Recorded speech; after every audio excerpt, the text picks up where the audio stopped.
Page number 212లో 21 point చెప్పుకోవాలి. నిరంతర సంసార ద్వేషిత్వం యొక్క సాకార రూపం శ్రీ ప్రహ్లాదుడు. ఇది మనం గమనించాలి.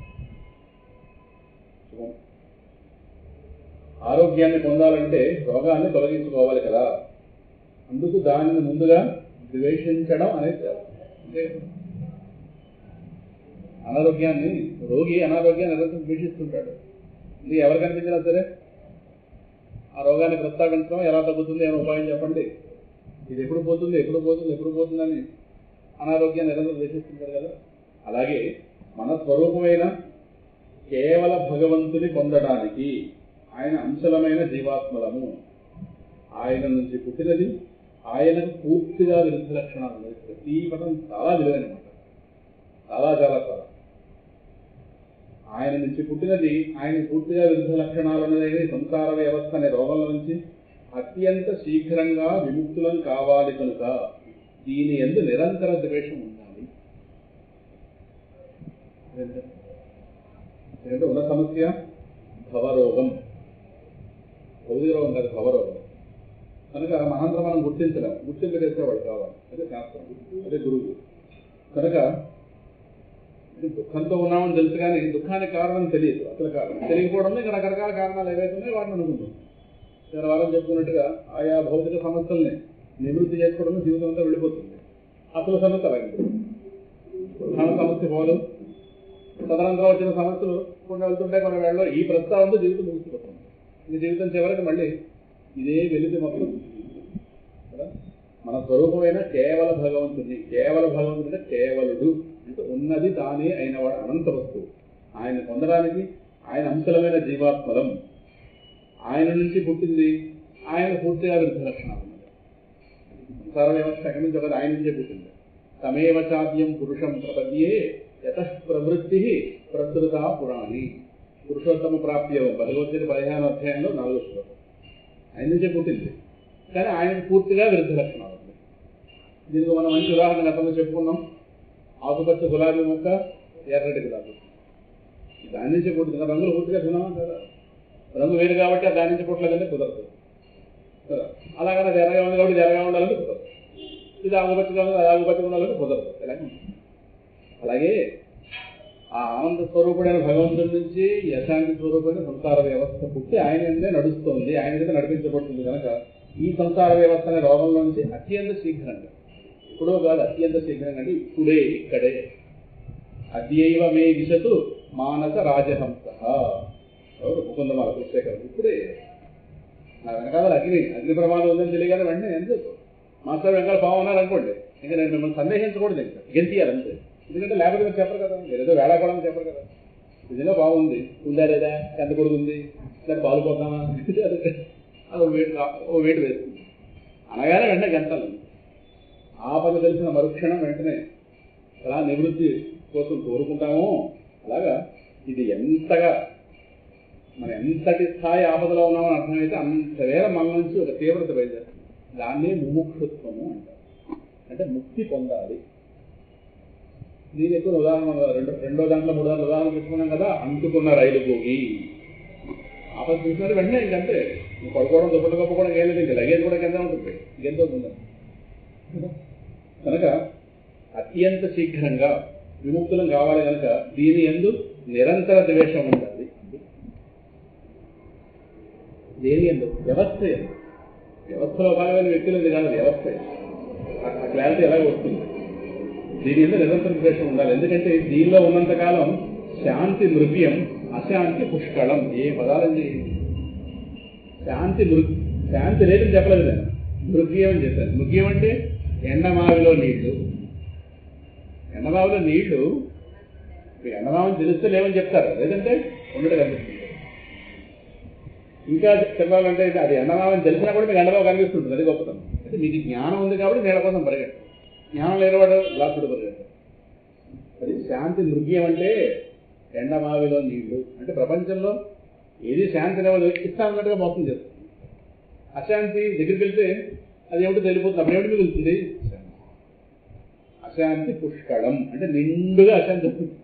శాంతి మృగ్యం, అశాంతి పుష్కళం. కనుక దీనిలో ఉన్నంతకాలం ఇంతే ఉండదు పరిస్థితి. అంతే ఒకటి గుర్తుపెట్టుకోండి, ఎవరు ఈ ప్రపంచంలో ఏ పొందులో ఉన్నారు, ఏ స్టేటస్లో ఉన్నారు, ఏ మూల ఉన్నారు, ఎలా ఉన్నారు, ఎన్నింటి మధ్య ఉన్నారు, ఎందరి మధ్య ఉన్నారు, ఈ వివరాలు మారుతాయేమో కానీ అందరికీ కామన్గా ఉండేది అశాంతి. అశాంతి అంటే చెప్పుకున్నాం కదా, దుఃఖ మిశ్రిత సుఖాలు. దుఃఖ స్పర్శ లేని సుఖం శాంతి, దుఃఖ మిశ్రిత సుఖాలు ఎవరికైనా ఉంటాయి. డొనాల్డ్ ట్రంప్ గానే ఉంటారు అందరు. మొన్న వాడేదో ఆర్థిక వినిమయ బిల్లు ఏదో పెడితే మొత్తం పార్లమెంట్ రిజెక్ట్ చేసి పెడుతుంది. ఇప్పుడు ఆయన గారు సమస్యలో పడ్డాడు. మొత్తం అక్కడ మొత్తం ఈ సమస్య ఫైనాన్షియల్ ఇష్యూస్ అన్ని కూడా అమెరికాలో దెబ్బతింది. బిల్లు పాస్ అవ్వట్లేదు, అమౌంట్ లేదు. ఆయన గారు పార్లమెంట్లో కస్టడీలో ఉన్నాడు. పార్లమెంట్ ఒప్పుకుంటేగా మనకి ట్రంప్ హీరోలో కనిపించేదేమో, ట్రంప్ డబ్బు అయ్యాడు. వేల లక్షల కోట్లు అక్కడ అమెరికా అంటే సామాన్యమే. ఎలా చదువుతారు దాన్ని తీసుకొచ్చి? వాడు కూడా పగిలిపోతుంటుంది. ఇప్పుడు వాడు మనం చూసాడు అనుకోండి, శివానందాశ్రమంలో భగవద్గీత చెప్పుకుంటాను వీళ్ళని అదృష్టం అనుకున్నాను. ఏ గోళ లేదు కదా, ఉన్నదంతా లేదంటే హాయి చెప్పుకుంటున్నారు. నా సమస్య వెళ్ళలేదు కదా. ఇప్పుడు వాడికి మనం దేవుడే అనిపిస్తాం. ఇది నమ్మండి నమ్మకూడదు. కానీ మనం ఇంటి నుంచి చూసి డొనాల్డ్ ట్రంప్ అని మన క్లాసులో పైకెళ్ళిపోతాం. మనం ట్రంప్ గారు రాగానే ఇదే మాయ. ఇక ఉదాహరణ రాశాను. భూమి యొక్క ఏదైనా ఉదాహరణ చెప్పి బాగుపడుతుందని. భూమి యొక్క ధ్రువముల ప్రాంతంలో జీవించే ధ్రువపు ఎలుగుబంటి చిన్నప్పుడు చదువుకున్నాం. ధ్రువాలంటే భూమి యొక్క కొసలు, ఆ కొస ఈ కొస. అక్కడ ఉష్ణం అసలు ఏముండదు, మైనస్ టెంపరేచర్లు ఉంటాయి. మంచు గడ్డగడ్డి ఎప్పుడు ఏడాది మొత్తం మంచు గడ్డగడ్డ ఉంటుంది. అలస్కా ఇలాంటి ప్రాంతాలు ఏవో మీరు మ్యాప్లో చూసి తెలుస్తుంది. ఆ చివరి భాగం అసలు అక్కడ సూర్యకిరణాలే పడవట. అక్కడ -40, -30 ఉంటుంది ఎప్పుడు ఏడాది మొత్తం. అదే రాశాను. అక్కడ కొన్ని ప్రాణులు ఉంటాయి ఆ టెంపరేచర్లో జీవించగలిగేది. అక్కడ రాశాను. ఎందుకంటే దీనిలో ఉన్నంతకాలం అది అయిపోయింది. ధ్రువముల ప్రాంతంలో భూమి యొక్క ఉత్తర ధ్రువం, దక్షిణ ధ్రువం చిన్నప్పుడు చదువుకున్నాం మనం. జీవించే ధ్రువపు ఎలుగుబంటి మొదలైన ప్రాణులు -30 సెంటీగ్రేడ్, -40°C ఉష్ణోగ్రతల్లో జీవించే స్వభావం ఉన్న ప్రాణులు మనం జీవిస్తున్న నగరాల్లో ఉష్ణోగ్రతల్లో ఎలా ఒకంత కూడా ఇమడలేవో. దాన్ని తీసుకురండి ఎక్కడికి, క్షణంలో చచ్చిపోతుంది. అది -30లో ఉంది. ఇక్కడ ఎండాకాలం మే నెలలో 45, 42, 38 ఉంటుందా, క్షణంలో చచ్చిపోతుంది. ఆ టెంపరేచర్ భరించలేదు. అందుకే దాని ఒంటి మీద ఊలు ఎక్కువ ఉంటుంది, చర్మం ఇంత చర్మం ఉంటుంది. ఆ టెంపరేచర్ ఉంటుంది. ఎలా ఇమడలేవో అలాగే సంసారంలో చిక్కుకుని ఉన్నంత వరకు ప్రతి వాళ్ళం అవిశ్రాంతితోనే ఉంటాము. రెస్ట్లెస్నెస్, అవిశ్రాంతి. విశ్రాంతి దొరికేది భగవత్ ప్రాప్తితోనే. క్లియర్గా ఉంది. ఇవాళ ఏదో జీవిస్తే ఏదో సాధిస్తే ఏదో వస్తుందని ఆశ జరిగిపోకలేదు. వచ్చేవి వస్తాయి కానీ ఏదొచ్చినా అశాంతి మాత్రం లేదు. ఏదో జీవితం నడవడానికి అవసరమైనవేవో సేకరించుకుంటాం, జాగ్రత్త ప్రోగు చేసి జీవితం నడవాలి కదా. ఇంత మేరగా తప్పించి ఏదో భౌతికమైనవి ఏవైనా వస్తే అశాంతి పోతుందేమో అనుకుని మాత్రం అనుకోదు.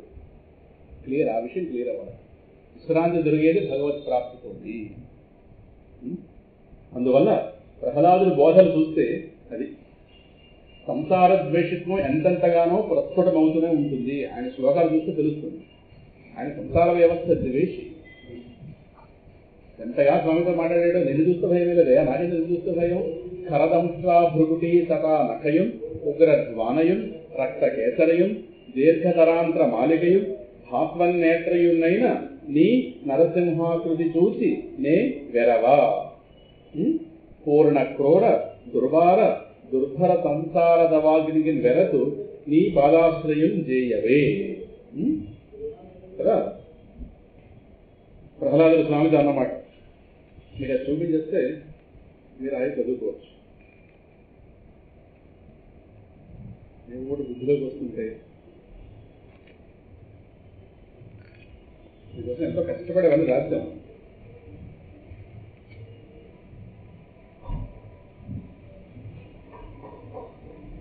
నూట 50 పేజీ నెంబర్. ఇప్పుడు చదివిన పద్యం అదే 150.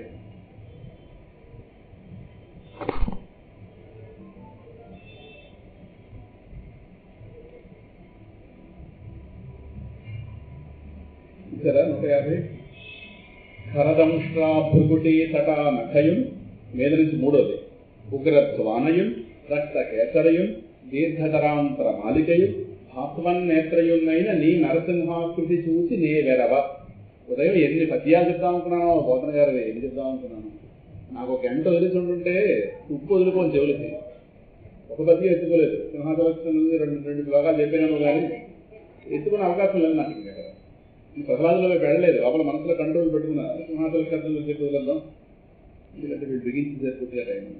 పూర్ణ క్రూర దుర్వార దుర్భర సంసాರದ వాగునికి వెరతు నీ పాదాశ్రయం చేయాలి. అందరూ నీ రూపం చూసి భయపడుతున్నారు బ్రహ్మాది దేవతలు, నాకు భయం వేసుకోండి. ఎంత అందంగా ఉన్నాయో అని శరీర భాగాలన్నీ, అసలు భయం లేనివాడు.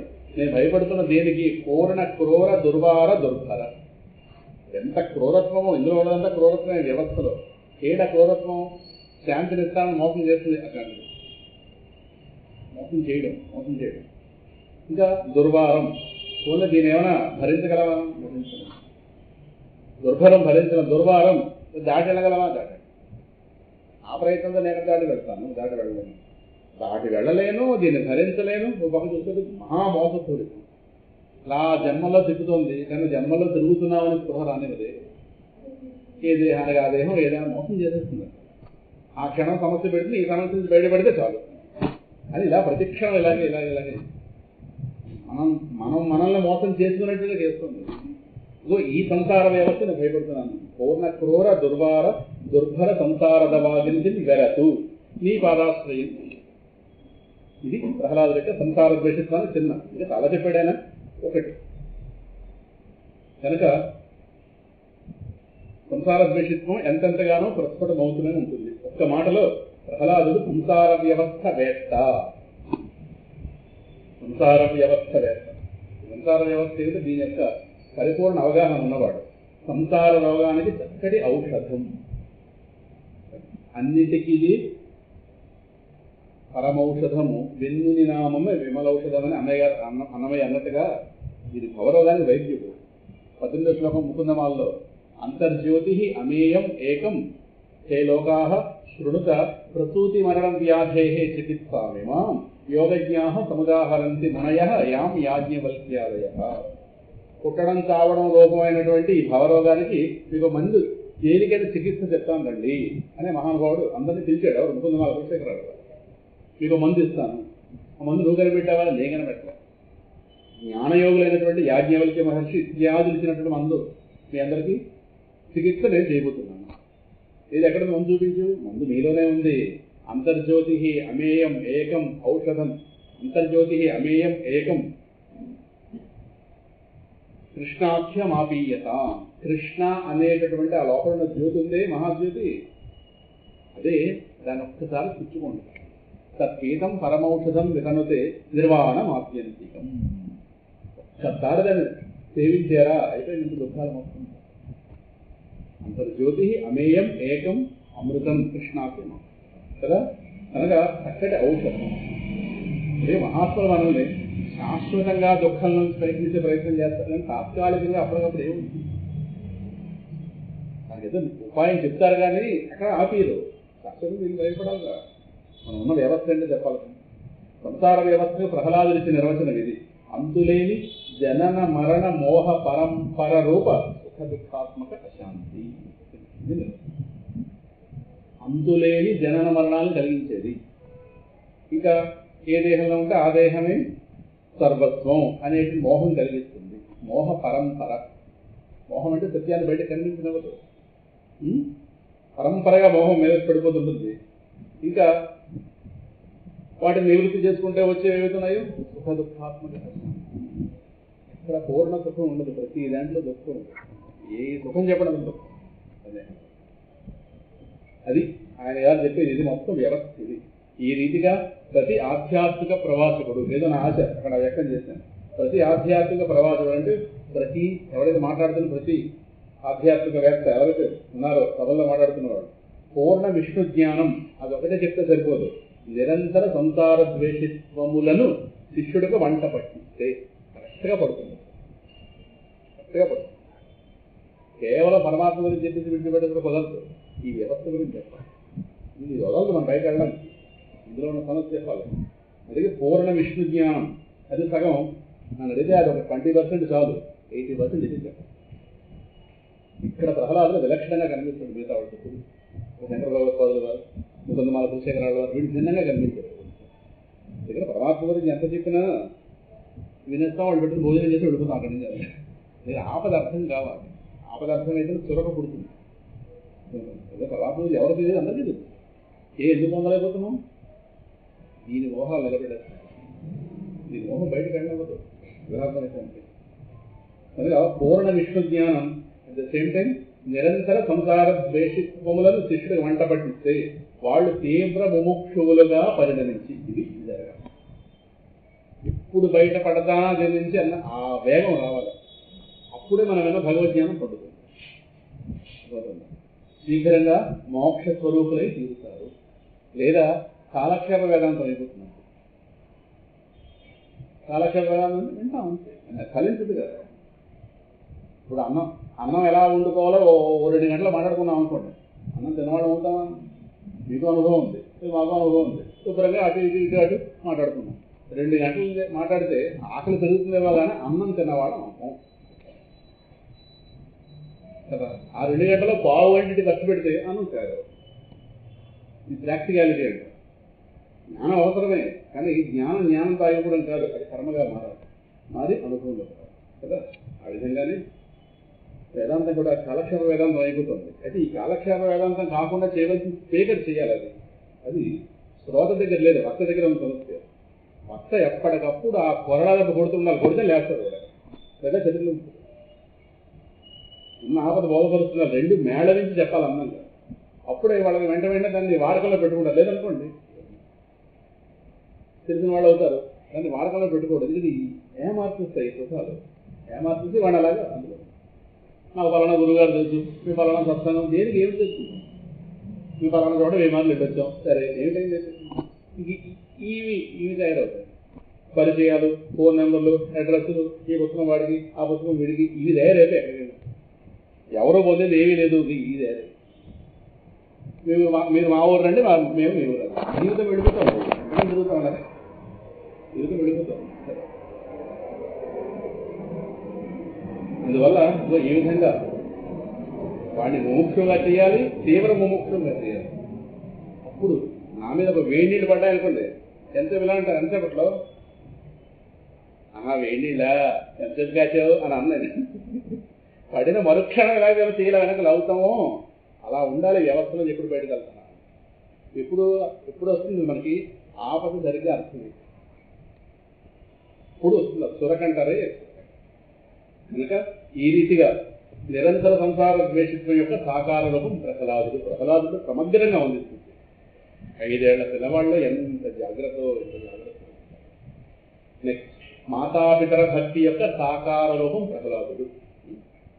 తన సన్నిధితో తల్లి గర్భాన్ని పావనం చేసిన మహనీయుడు ప్రహ్లాదుడు.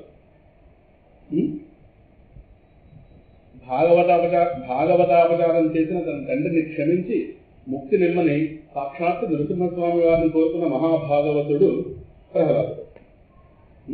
అలాగే తనకు ఏ కోరికలు లేవని ఆ స్వామికే నివేదించిన ప్రహ్లాదుడు.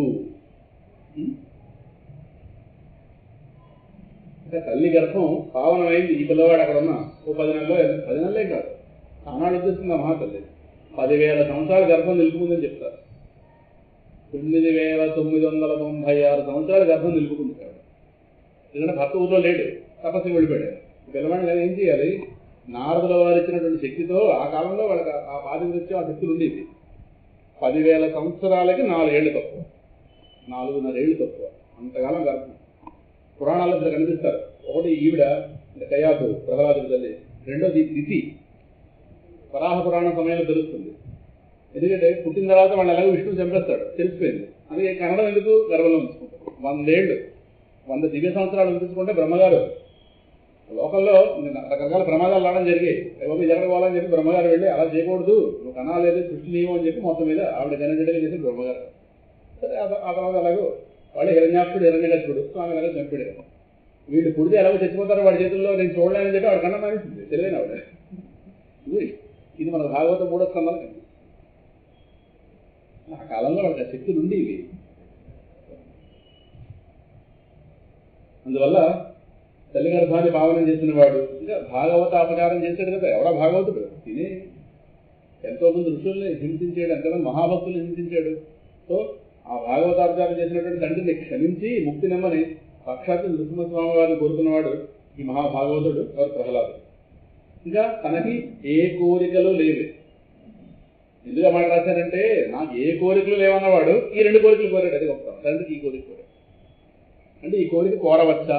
గొప్పే కాదు కోర. ఎందుకంటే నా తండ్రి జన్మనిచ్చిన వాడు, ఏ కోరిక లేదని చెప్పిన వాడు, మరి ఇది కోరచ్చా? తండ్రికి ఇలాగ తండ్రిని క్షమించు ముక్తి అడగాలి ధర్మం. అది అడగకపోతే తప్ప. నాకు ఇంద్ర పదవి కావాలి, ఈ పదవి కావాలి, ప్రపంచంలో ఇది కావాలి, అవి కావాలి అనడం అది కోరికల్లో కలిసాయి.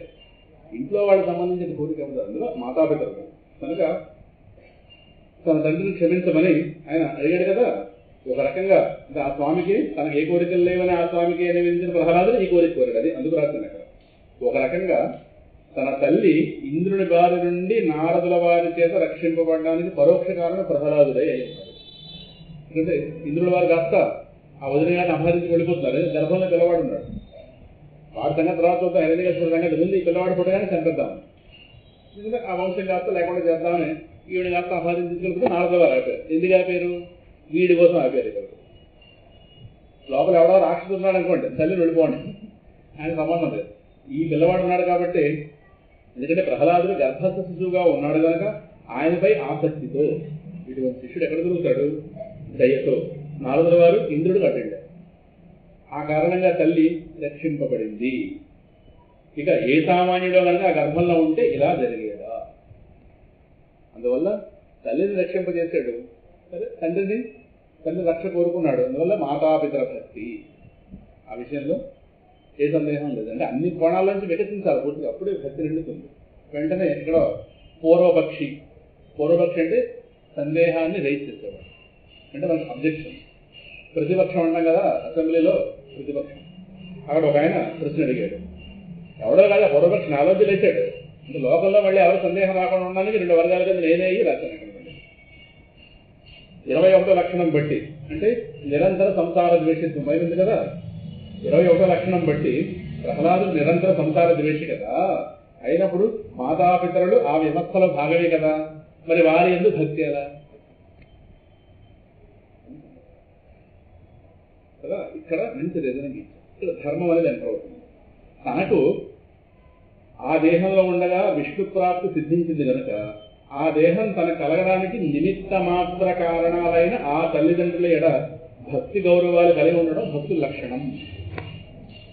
వాళ్ళు ఎంత గొప్పవాళ్ళు కానివ్వండి. అందుకే కంచి మహాస్వామి కావచ్చు, లేదు శృంగేరి పీఠాధిపతి కావచ్చు, వాళ్ళు సన్యాసం పుట్టిస్తున్నారు. తల్లితో తండ్రితో భౌతికంగా సంబంధం తెగిపోయింది. కానీ తల్లి అంటూ వస్తే విధిగా లేచి నిలబడాలి. ఎవరు సన్యాసం ఆవిడ కనుక దేహం పెట్టిన కబురు వస్తే స్నానం చేయాలి, విధిగా స్నానం చేయాలి. బయలుపడ్డది కానీ ఒకసారి స్నానం చేయాలి. కబురు తెలియదు, ఆవిడ విడిపోయిందండి స్నానం చేయాలి. కానీ తండ్రి గారు వస్తే లైన్లో వస్తే నిలబడక్కలేదు, తల్లి వస్తామంటే లేదు నిలబడాలి. ఇది సన్యాసం కూడా విధించారు. ఎందుకంటే ఆ మర్యాద అంతే. ఎందుకంటే తన ఆ దేహంలో ఉండగా తన భగవత్ ప్రాప్తి కలిగింది కనుక ఆ దేహానికి వాళ్ళు నిమిత్త మాత్ర కారణాలు. వాళ్ళ ద్వారానే దేహం అందింది కాబట్టి వాళ్ళ మీద గౌరవం నిలపడం మహాభక్తులకు కూడా కర్తవ్యం. కనుక ఆ భక్తుల లక్షణం అది. ఇక్కడ మంచి ఉదాహరణ రాశారు. మామిడి పళ్ళని మోస్తున్న సంచికి దానిలోని పళ్ళని బట్టి విలువను ఆపాదించినట్లేదు. ఆ వంశంలో ప్రహ్లాదుడు పుట్టిన కారణంగా ముందు 21 తరాలు సద్గతి పొందేరని, ప్రహ్లాదుడు కులపావనుడని సాక్షాత్తు స్వామి చెప్పారు. ఎక్కడ చెప్పారు? మీకు ఆ శ్లోకం చూపించవాలి కదా. నేను సిద్ధం చేసుకుని వస్తాం. మీరు చూస్తే చాలా ప్రయోజనం, చూస్తే మీకు తృప్తి. మా పుస్తకంలో లేదని అంటుంటారు మళ్ళీ.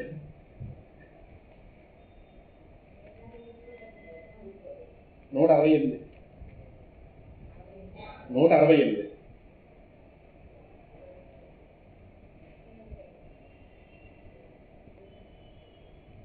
168లో 2వ పద్యం 2వ శ్లోకం. త్రిసప్తభిః పితా పూతః పితృభిః సహ తే అనఘ యత్ సాధోస్య గృహే జాతో భవాన్ వై కులపావనః. నీలాంటి భాగవతోత్తముడు పుడితే వంశం అంతా తరించిపోతుంది కదా. అందుకే ప్రతి తల్లి తండ్రి తన ఇంట భక్తుడు పుట్టాలి అని కోరుకోవాలి. డబ్బులు సంపాదించే యంత్రం కాదు, భక్తుడు మహాభక్తుడు పుట్టాలని తండ్రి తల్లి కోరుకోవాలి. మా పిల్లాడికి భక్తి వస్తే ఏమిటి వస్తుందాం భయపడిపోయి తల్లిదండ్రులు చూస్తున్నాం కాలంలో. కులపావనుడవైన నువ్వు పుట్టావు. జాతో భవాన్ వై కులపావన. త్రిసప్తభిః అంటే 21 తరాలు. పితా పూతః పితృభిః సహ తే అనఘ. నీ యొక్క పుట్టుకతో ముందు 21 తరాలు ముందు యథార్థం. మహాభక్తులు పుడితే అందుకే పూర్వీకులు ఒక సద్గతి పొందకుండా ఆ నరకాల్లో పడి ఉన్న పూర్వీకులు ఎక్కడెక్కడైనా ఎవరైనా పుట్టబోతుంటే భక్తులు పుడితే బాగుండి ఎదురు చూస్తుంటారు. ఎందుకంటే వీడు ఇక్కడ పుట్టగానే వాళ్ళకి క్లియరెన్స్ వస్తుంది. ఇవన్నీ లింకులు ఉన్నాయి, ఇవన్నీ సందేహంలో లింకులు ఉన్నాయి. రెండోది ముందు పుత్రుడు పుట్టితే బాగుండని చూస్తుంటారు తాతగారు. ఎందుకంటే వంశం విస్తరించింది కదా ముందు. ఇవన్నీ రకరకాల కారణాలు ఉన్నాయి. 21 తరాలు ధరించాయి మహాత్ముడి ఇంట్లో పుట్టే అని స్వామి చెప్పాడు. యత్ సాధోస్య గృహే జాతో భవాన్ వై కులపావన. ఆ కారణం చేత నీ తండ్రి తన పూర్వపు 21 తరాలతో కలిసి సద్గతి పొందాడు. ఈ విషయంలో చింతించగలరు. ఆ శ్లోకం కింద ఉంది కదా అక్కడ. కనుక సాక్షాత్తు స్వామి డిక్లేర్ చేశాడు కనుక. అనగా మాతాపితల రుణం తీసుకున్న ధన్యుడు ప్రహ్లాదుడు. విషయంలోకి వచ్చామండి 2012వ తేదీ. ఇప్పుడు చూడండి, అయినా సంసార ద్వేషత్వం అంటే కనిపించిన వాడిని అందరూ చక్రవం ద్వేషించడానికి కాదని అర్థం. విష్ణు జ్ఞాన ప్రాప్తి ద్వారా ఈ సంసార వ్యవస్థ యావత్తును దాటే ప్రయత్నం తీవ్రంగా చేస్తూ దీనిలో చాలా విలువైన విషయం, దీనిలో జీవిస్తున్న దానిలో భాగంగా హద్దులకు లోబడి ఎవరెవరి విషయంలో ఎంత మేరకు ఎప్పుడు ఎలా ప్రవర్తించాలో తెలుసుకుని అలా ప్రవర్తిస్తుండటమే ఇదే ధర్మాచరణం అంటే. ఇందులో అర్థం ఉండదు. గర్భిణి పెద్దవాడిని తిట్టమని కాదు, మన హద్దుల్లో మనం ఉంది. దీనిలో జీవిస్తున్న భాగంగా హద్దులకు లోబడి, ఆ హద్దులే ధర్మం అంటే. ఎవరెవరి విషయంలో ఎంత మేరకు ఎప్పుడు ఎలా ప్రవర్తించాలి. రామాయణం చూసి తెలుస్తుంది రాముడు ఎలా ప్రవర్తించాడు. ఇంతే రామాయణం, ఇదే రామాయణం ఆదర్శం. తెలుసుకుని అలా ప్రవర్తించడం ఇది ధర్మాచరణం. మంచి ఉదాహరణ చెప్పాను. బంగారు కట్టని మెడ కోసుకోం, అలాగే దాన్ని వీధిలో పడేం కదా. పడతామా? పడే కదా. పడతారా? ఇప్పుడు బంగారు కట్టని మెడ కోసుకుంటామా? ఇది ఉదాహరణ చిన్నప్పటి నుంచి వింటున్నాను మా ఇంట్లో. అవునా, బంగారు కట్టే మెడ కోసుకుంటాను. ఇదే మెడ కోసుకుంటాడు బంగారు కట్టే. అలాగే వీధిలో పడి ఇది నమ్ముకుంటే డబ్బు వస్తుంది కదా, అది చూడండి. అది అలాగే అక్కడ ఒకటి రాయలేదు. మన దేహం కలుపుకుని తల్లిదండ్రులు, భార్యా పిల్లలు, ఇళ్ళు వాకిళ్ళు, ఉద్యోగాలు, పదవులు ఇవి ఉండమంటే ఉండవు, పొమ్మంటే పోవు. మన దేహం కూడా కలిపాను, ఈ దాంట్లో ఉండదు. మన దేహంతో ప్రారంభించి తల్లిదండ్రులు, భార్యా పిల్లలు, ఇళ్ళు వాకిళ్ళు, ఉద్యోగాలు, పదవులు ఉండమంటే ఉండవు, టైం వచ్చాక పోతాయి. పొమ్మంటే పోవు, టైం ఉంది కనుక ఉంటాయి. సో ఆ ఉండడానికి వెళ్ళిపోవడానికి ఒక టైం అంటూ ఉంది. ఇల్లు కంగారు పడిపోయి వెళ్ళిపో అంటే వెళ్ళవవి. వెళ్ళిపోతున్నవి ఎలాగో రాత్రి చెప్పడం మళ్ళీ చూడండి. ఇవన్నీ బంగారు కత్తి లాంటివి. వాటిని విడిస్తే ఇహం ఉండదు, పట్టుకుంటే పరమార్థం ఉండదు. ఏ పదం అండి ఇది మాకు రాస్తుంది. ఇవి రాస్తుంటే నాకు ఎంత ఆనందం వస్తుంది. ఎవడో రాశాడు లోపల నుంచి ఏమిటో. అలాగని ఎక్కడో ఈ చెట్టు కింద కూర్చుని సింహాసన పర్వతమే కూర్చుని ఏదో ఆలోచన ఏముంది. ఇంట్లో బలగారు కూర్చుంటే గబ్బా పెన్ను అలా కలిపిపోయింది. చాలా స్పీడ్లో వెళ్ళిపోయింది. ఎవరో రాసేస్తాను లోపల నుంచి. చాలా మంచి పదాలు. విడిస్తే ఇహం ఉండదు, విడిస్తే ఇహం అంటే ఇహలోక జీవితం. పిల్లవాళ్ళు వేస్తే 10 మందితో కలిసే జీవించాలి. ఏ ఒక్కరో విడిగా జీవించలే కదా. సాధువులే కావచ్చు, గృహస్థులు ఎల్లగల భోజనాలు చేస్తారా? ఇప్పుడు మన స్వామిజీ గృహస్థులు ఎల్లగల భోజనాలు చేస్తారు. ఎవరో ఉండి పెట్టాలి కదా. ఎవరో పెడతారు, ఆయన వండుకుంటారు. అది కదా. ఇప్పుడు చంద్రబాబు ఇంటికో డాక్టర్ గారి ఇంటికి వెళ్తున్నారా? మరి వాళ్ళ ఏర్పాటు ఉందా కదా. విడిస్తే ఇహం ఉండదు, పట్టుకుంటే పరమార్థం ఉండదు. కనుక రాసింది ఉండటానికి వచ్చినవి పొమ్మన్నా పోవు, పోవడానికి వచ్చినవి ఉండవు. సో వాడిని అర్థం చేసుకోవడమే అది కర్మయోగం. అదే రాశాను ఇక్కడ. ఈ స్పష్టతతో హృదయంలో సమత్వాన్ని కాపాడుకోవాలి. కొంతమంది మనుషులు ఉన్నప్పుడు వాళ్ళు భరించలేక పోతే బాగుండు అన్నవాళ్ళు పోయి ఎంత ఏడుస్తారు తెలుసునా? అలా ఏడుస్తారు. ఉన్నంతకాలం వాళ్ళు పాపం వాళ్ళ వల్ల బాధలు, వీడు పోతే బాగుండు అన్నాలు పెడతారు, వాడు పోయేది నిజంగా ఎంత ఏడుస్తారో తర్వాత ఎందుకు అంత వాళ్ళని అలా బాధ పెట్టింది తిరగబడిపోతుంది అట్టించి నీళ్ళు ఆపలేదు. ఎందుకంటే వాళ్ళు లేని వెలితే అక్కడ తెలుసు. ఏదైనా ప్రపంచంలో ఉన్నదాన్ని జాగ్రత్తగా అర్థం చేసుకుంటే అది పెద్ద వరం. అందుకే ఉన్నప్పుడు వాటిని పరమాత్మ ఏందో కృతజ్ఞతతో, వాటిని మనతో ఉంచినందుకు కృతజ్ఞత, తీసుకెళ్ళిపోతున్నందుకు ధన్యవాదం. ఇది ఎంతకాలం ఉంచావుగా, నీ పనికి నేను అడ్డు రాను కానీ అని పరమాత్మని అర్థం చేసుకునే ప్రయత్నం చేయాలి. కానీ ఏదో ఉన్నంతసేపు వాళ్ళు పీడించేసి అలాగే ఉన్నవాళ్ళకి మోహం పెంచుకుంటే వాళ్ళు వెళ్ళిపోయారు అనుకోండి, అది రుద్దుకోవాలి.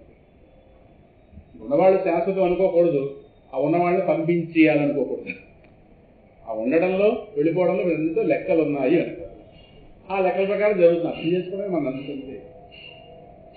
కనుక ఈ స్పష్టతతో హృదయంలో సమత్వాన్ని కాపాడుకోవడమే, అనగా ఎట్టి బాహ్య పరిస్థితుల్లోనైనా హృదయంలో సమానంగా ఒకే విధంగా శాంతిగా జీవించడమే సమత్వం అంటే. పరిస్థితులు ఎప్పుడు ఒకలా ఉండవు, పరిస్థితులు ఎప్పుడు మారుతుంటాయి బాహ్య పరిస్థితులు, కానీ ఆంతర్యం మాత్రం ఎప్పుడు వాటిని అర్థం చేసుకుంటే ఒకసారి. బాహ్యం ఎప్పుడు మారుతుంది, ఆంతర్యం మాత్రం మారుతుంది. అంటే కృష్ణావతారం గురించి ఒక మాట చెప్తారు. కృష్ణుడు జీవితం మొత్తాన్ని ఒక వాక్యంలో చెప్తే కృష్ణుడు మొత్తం జీవితాన్ని ఒక మాటలో చెప్పండి అంటే, బాహ్యంలో ఏం జరిగినా బుద్ధిలో ఏమి జరగకుండా చూసుకోవడమే కృష్ణావతార యొక్క కారణం. ఆయన జీవితంలో ఎన్ని జరిగాయి, ఎన్ని ఇబ్బందులు ఎక్కడ సుఖపడ్డా ఎప్పుడైనా, కానీ బుద్ధిలో ఎప్పుడు ఆ ముఖమే నవ్వు జరగలేదు. కృష్ణుడు నేర్పిందండి. సుఖపడగలను పరమాత్మని చెప్పి అదే ఎవరు గౌరవించారు, తిట్టిన వాళ్ళు తిట్టారు, కట్టిన వాళ్ళు కొట్టారు, పడిన వాళ్ళు కట్టారు, అలా పడ్డాడు. కానీ ముఖం మీద ఎప్పుడూ నవ్వు జరగదు. ఇదే బాహ్యంలో ఏది జరిగినా బుద్ధిలో ఏం జరగకుండా చూసుకోవడమే. ఇది మన చేతుల్లో ఉంది, బాహ్యం మన చేతుల్లో లేదు. కనుక ఎట్టి బాహ్య పరిస్థితుల్లోనైనా హృదయంలో సమానంగా ఒకే విధంగా శాంతిగా జీవించడం సమత్వం అంటే. అదే కర్మయోగం అంటే. అది మనంతా భగవద్గీతలో చెప్పుకున్న కర్మయోగం మొత్తం సారం అంతా పేద ఒక్క మాటలో అది. అవి మన మోక్ష ప్రాప్తికి ఎవరూ మన మోక్ష ప్రాప్తికి ఏమాత్రం ఆటంకం కాకుండా బుద్ధి కుశలతతో మెలగలదే. యోగ కర్మసు కౌశలం, స్వామి గీతలో చెప్పాడుగా. ఎవరూ మన మోక్షానికి ఆటంకంగా మారకూడదు అంటే అలాగే మనం దూరంగా పెట్టమని కాదు, వాళ్ళ పరంగా మనం ఇది చేసుకోవాలి. అవసరం బ్రతుకు నడవడానికి అవసరం లేదు. ఈ రీతిగా మాతాపితర భక్తి యొక్క సాకార రూపం ప్రహ్లాదుడు. ఎక్కడికైనా వెళ్ళాలంటే వాహనాన్ని డీజిల్ వేయించాలి, అవసరం. డీజిల్ మనం తాకూడదు. వాహనం కావచ్చు మనం తాగుతామా, మనం తాకూడదు. దానికి అలాగని నేను తాగాలి కాబట్టి దాన్ని తాగించంటే కుదరదు, అది తాగుతుంది కాబట్టి నేను తాగాలంటే కుదరదు. పిచ్చి మాటలేదు. దాన్ని తాగించాలి, నేను తాకుండా. సో ఏమాత్రం ఎవరికెవరో మోక్ష ప్రాప్తికి ఆటంకంగా మారకూడదు. ఏ రకమైన సంబంధం కూడా, ఏ రకమైన దేహ సంబంధం కూడా, దేహంతో మనకున్న సంబంధం, ఈ దేహానికి ఉన్నటువంటి ఇతర సంబంధాలు ఏవి మన మోక్ష ప్రాప్తికి ఆటంకం కాకుండా అలా జీవితాన్ని మలుచుకోవడమే కుశలత. కుశలత అంటే ఎక్సలెన్సీ. కొంతమంది పని చేస్తారు, అసలు పొయ్యి దగ్గర తడే అవ్వదు, మళ్ళీ వంట చేస్తారు. కొంతమంది ఆ 10 మనిషి చేస్తే 100 మంది చేస్తే పొయ్యి ఎంత పాడేయదు పడేది. అదే ఆ పనిలో ఉన్నటువంటి నేర్పం. మా దేహ బంధువు ఒక అమ్మాయి ఉంది, పొయ్యి దగ్గర అసలు ఈవిడ పొయ్యి దగ్గరికి వెళ్ళిందా అన్నట్టుగా చేసేస్తుంది. పొయ్యి ఇలాగ మరి ఇలాగా అప్పుడే కొన్న పొయ్యి అలా ఉండదు, అలా చేస్తుంది. మళ్ళీ ఎంత వంట వండుతుందో ఆ నేర్పం. అసలు ఒంటింట్లో ఎక్కడ నీళ్లు బురద జారి కూడా దేవు ఉండే ఉండదు, పొడిగా ఉంటుంది అలాగే. మళ్ళీ ఈ వంటలన్నీ బలమవుతుంది, లక్షణాలతో అలా ఉంటాయి. కొంతమంది స్నానం చేసి ఇంట్లోకి వచ్చారంటే ఇల్లంతా నీళ్ళే, ఇంకా మళ్ళీ అలగొట్ట పడి ఇంటికి వెళ్ళాలి, మళ్ళీ ఇలా ఒత్తుకుంటుంది. ఏటో ఆవిడ గారు స్నానం అయింది, అది ఆవిడే అనకూడదు. మొత్తం ఆ నీళ్ళంతా జుతుకు నీళ్ళు, ఆ తిరగ నీళ్ళు అని ఆ నీళ్ళంతా ఇల్లంతా ఎవరో జారిపోతారు సందర్భంలో. ఇవి ఇలాంటి వ్యవహారాలు. ఆవిడ స్నానం చేసిందని ఇంట్లో అందరూ పడి ఎక్కలేదు. ఆవిడ పద్ధతిగా వస్తే సరిపోతుంది. ఇక ఇలాంటి వాళ్ళని చూసాం చిన్నప్పుడు. రకరకాల వాళ్ళు ఉంటారు కదా. కోసం నీళ్ళలో ఎవరు ఉన్నారేమో, అందరూ ఎంతనే వేరు, ఎంతమంది ఉన్నారు కదా, సంతోషం. ఇంటి వారు ఉంటారు ఇలాంటి విగ్రహాలు. ఏం అనలేమో. తొడవపోతే ఎవరు పడుకుతారు మళ్ళీ వెంటనే దాని శుభ్రం మళ్ళీ పూర్తి చేయాలి. మళ్ళీ ఆవిడ చేతి మళ్ళీ మళ్ళీ అలా ఉంటే ఆవిడకి చిరాకు, ఏమిటి అలా ఉంది మళ్ళీ మనమే దాన్ని శుభ్రం చేస్తే ఆవిడ గారు తెలుసు తిరుగుతారు. ఈ రీతిగా మాతాపితర భక్తి యొక్క సాకార రూపం ప్రహ్లాదుడు. నెక్స్ట్ పరమ పవిత్రత యొక్క అనగా పాపరహితత్వం యొక్క సాకార రూపం. అంటే ఒక రకంగా చెప్తే పరమ పవిత్రత, ఇంకో రకంగా పాపరహితత్వం. పాపం ఒకంత కూడా లేని స్థితి ఒక దగ్గర ఊహిస్తే ప్రహ్లాదు, అదేమిటో చూద్దాం. ఇది సామాన్య స్థాయి కాదు, పరమ ఆధ్యాత్మిక స్థాయి. అందుకే రాశాను పరమ ఆధ్యాత్మిక స్థాయిలో నుంచి నిర్వచిస్తే పాపం అంటే విష్ణువుకి భిన్నమైన దాన్ని చూడటమే. భగవంతుడికి భిన్నమైన దానిగా, భగవంతుడికి భిన్నమైన దానిని ఒకదాన్ని భగవంతుడు వేరుగా చూడటమే పాపం అంటే. అలా వేరుగా చూసామా లేకుంటే మన దగ్గర నుంచి తేడా అవుతుంది. అంతటినీ ఒకటిగా చూస్తే మంగళకరమైన దృష్టి, ఒక దాని నుంచి మరొక దాన్ని వేరుగా చూస్తే అదే పాప దృష్టి. గతంలో సందర్భంలో చెప్పాను, శంకర భగవత్పాదుల వారు మాండవ్యోపనిషత్తు భాష్యం రాస్తూ శివ అనే శబ్దానికి ఆయన ప్రశ్న వేసుకుని శివుడు అంటే ఏంటి మంగళకరం, శివం అంటే ఏంటని ఆయన ప్రశ్న వేసుకుని శివం అంటే ఏమిటని. కానీ ఆయన సమాధానం ఏం చెప్పారు తెలుసు, శివం అంటే చెప్పను, అశివం అంటే చెప్తానని చెప్పారు. అంటే మంగళకరం ఏం చెప్పను, అమంగళం ఏమిటో చెప్తాను. అమంగళం ఏమిటో చెప్తే ఇది కానీ మంగళం అన్నాను. ప్రశ్న ఒకటి అడిగాడు, ఆయన సమాధానం తిరిగేసి చెప్పాడు. కుతశ్చాద్వైత శివ, అద్వైతము ఏ విధంగా శివము, అద్వైతము ఎందుకు మంగళకరము, ఇది ప్రశ్న. అద్వైతం ఎందుకు మంగళకరం అంటే ద్వైతం అమంగళకరంగా. ఏది అమంగళం అంటే ఒక దాని నుంచి మరొక దాన్ని వేరుగా చూడటమే అమంగళం. అమంగళాలు మనకి వేరే నిర్వచనాలు ఉన్నాయి వ్యవహారంలో, కానీ ఇది ఆధ్యాత్మిక. ఒక దాని నుంచి మరొక దాన్ని వేరుగా చూసేమో. ఇప్పుడు నా శరీరంలో ఎన్ని భాగాలున్నా ఇవన్నీ కలిపి ఒకటే జ్ఞానం నాకుంది, కానీ ఇవన్నీ ఒకటి ఉన్నట్టు మరొకటి లేదు. ఒకటి చేస్తున్న పని మరొకటి చేయదు. ఇప్పుడు మాట్లాడడం అనే పని చేస్తున్నది ఆ పని చేయలేదు, అలాగనే చేయలేదు. నేను కొట్టుకుంటాను ఈ సమయంలో, ఈ చేయ అవుతున్న తర్వాత అన్నం నిర్మించాలి, మందులో రకరకాలు ఉన్నాయి కదా సమస్యలు. అందువల్ల ఇవన్నీ నావే అనే జ్ఞానం ఎలా అవుతుందో ఈ సమస్తము భగవత్ స్వరూపమే. అన్న జ్ఞానంతో ఎవడుంటాడు వాడికి మంగళకర. ఒక దాని నుంచి మరొక దాన్ని వేరుగా చూసే దృష్టి అమంగళము. ఈ వేరుగా చూసే దృష్టిని ద్వైతము అంటారు, ఒకటిగా చూసేదాన్ని అద్వైతము అంటారు. ఇది అద్వైతము మంగళకరం. అద్వైత స్వరూపుడు పరమశివుడు. ఇది శివుడు అంటే మంగళకరం. అర్థమైందా? అందువల్ల భగవంతుడికి వేరైన దానిగా చూడటమే పాపము. వేరుగా ఎప్పుడైతే చూసామో డెఫినెట్ గా వాడిని ఏదో చేయాలనిపిస్తుంది, అది పాపం జరిగిపోతుంది. పాపం జరగడానికి అదేం ఒక్కలేదు, ఇంతే. వేరుగా చూసాము, నాకన్నా వేరే వాడిని చూసేనా వాడిని 4 మొత్తాలు అయితే పాపకరం జరిగిపోయింది కదా, పాపం మన ఖాతాలో పడిపోతుంది. అనగా ఉన్నది విష్ణువే అయినప్పుడు, ఉన్నది భగవంతుడు ఒకడే అయినప్పుడు ఆయనకు భిన్నమైనది ఉన్నట్లుగా ఎందుకు గోచరం అవుతుంది? ఎందుకు గోచరం అవుతుంది? అలా గోచరింపచేసేదే అక్కడ రాయలేదు కానీ వినండి. అలా గోచరింపచేసేదే అజ్ఞానం కారణంగా కలిగిన సంసార వ్యవస్థ. అజ్ఞానం ఉంది బుద్ధిలో, ఈ అజ్ఞానమే ఒకరి నుంచి మరొకరు వేరే చూస్తారు. దాని కారణంగా రాగద్వేషాలు. ఎప్పుడైతే వేరు కదా ఇష్టమో కష్టం. ఇదే కదా ప్రపంచం, అంతగానే ఉంది. అందుకే గౌతమ బుద్ధుడు అన్నమాట, ఏముంది సృష్టిలో ఏ ఇంటికి వెళ్ళి చూసినా ఏమన్నా రాగద్వేషాలే కదా. అందుకనే ఏమన్నాయా, మనకు 1000 మంది బంధువులు ఉన్నారు, ఎవరి దగ్గర ఇదే కదా పురాణం. ఇది ఇష్టం రా, ఇది కష్టం రా అని ఇంతే కదా. ఏ వయసులో వాళ్ళు ఆ వయసులో ఇష్టాలు చెప్తారు, కష్టాలు చెప్తారు. ఎందుకని ఏమైనా ఉందా, నా ఇల్లు బాగా నచ్చిందిరా నాకు అంటాడు 4 రోజుల తర్వాత, ఇల్లు మార్చాలి అన్నాడు. ఆ గృహప్రవేశాన్ని మనం చూద్దాం, ఈ గృహప్రవేశాన్ని మనం చూద్దాం. మన ఊరు చూద్దాం ఉన్నాగా, వాడు ఇల్లు మార్చగానే మళ్ళీ గృహప్రవేశం. మన ఇష్టాలు మనం చెప్తాం. ఏ ఇంటికెళ్ళి చూసినా ఇష్టాలే, ఇంతకన్నా ఏమైనా ఉన్నాయా? ఈ బుద్ధుడు అన్నాడు, ఎవరింటికి వెళ్ళి ఎవరు సుఖపడిపోతున్నది ఏమీ లేదు. వాళ్ళ ఇష్టాలతో వాళ్ళు అలా కొట్టుకుంటున్నారు అందరూ. ఇది అవతల వ్యక్తిని ఎలా చూడాలో దృక్పథం మనకు ఉండాలి.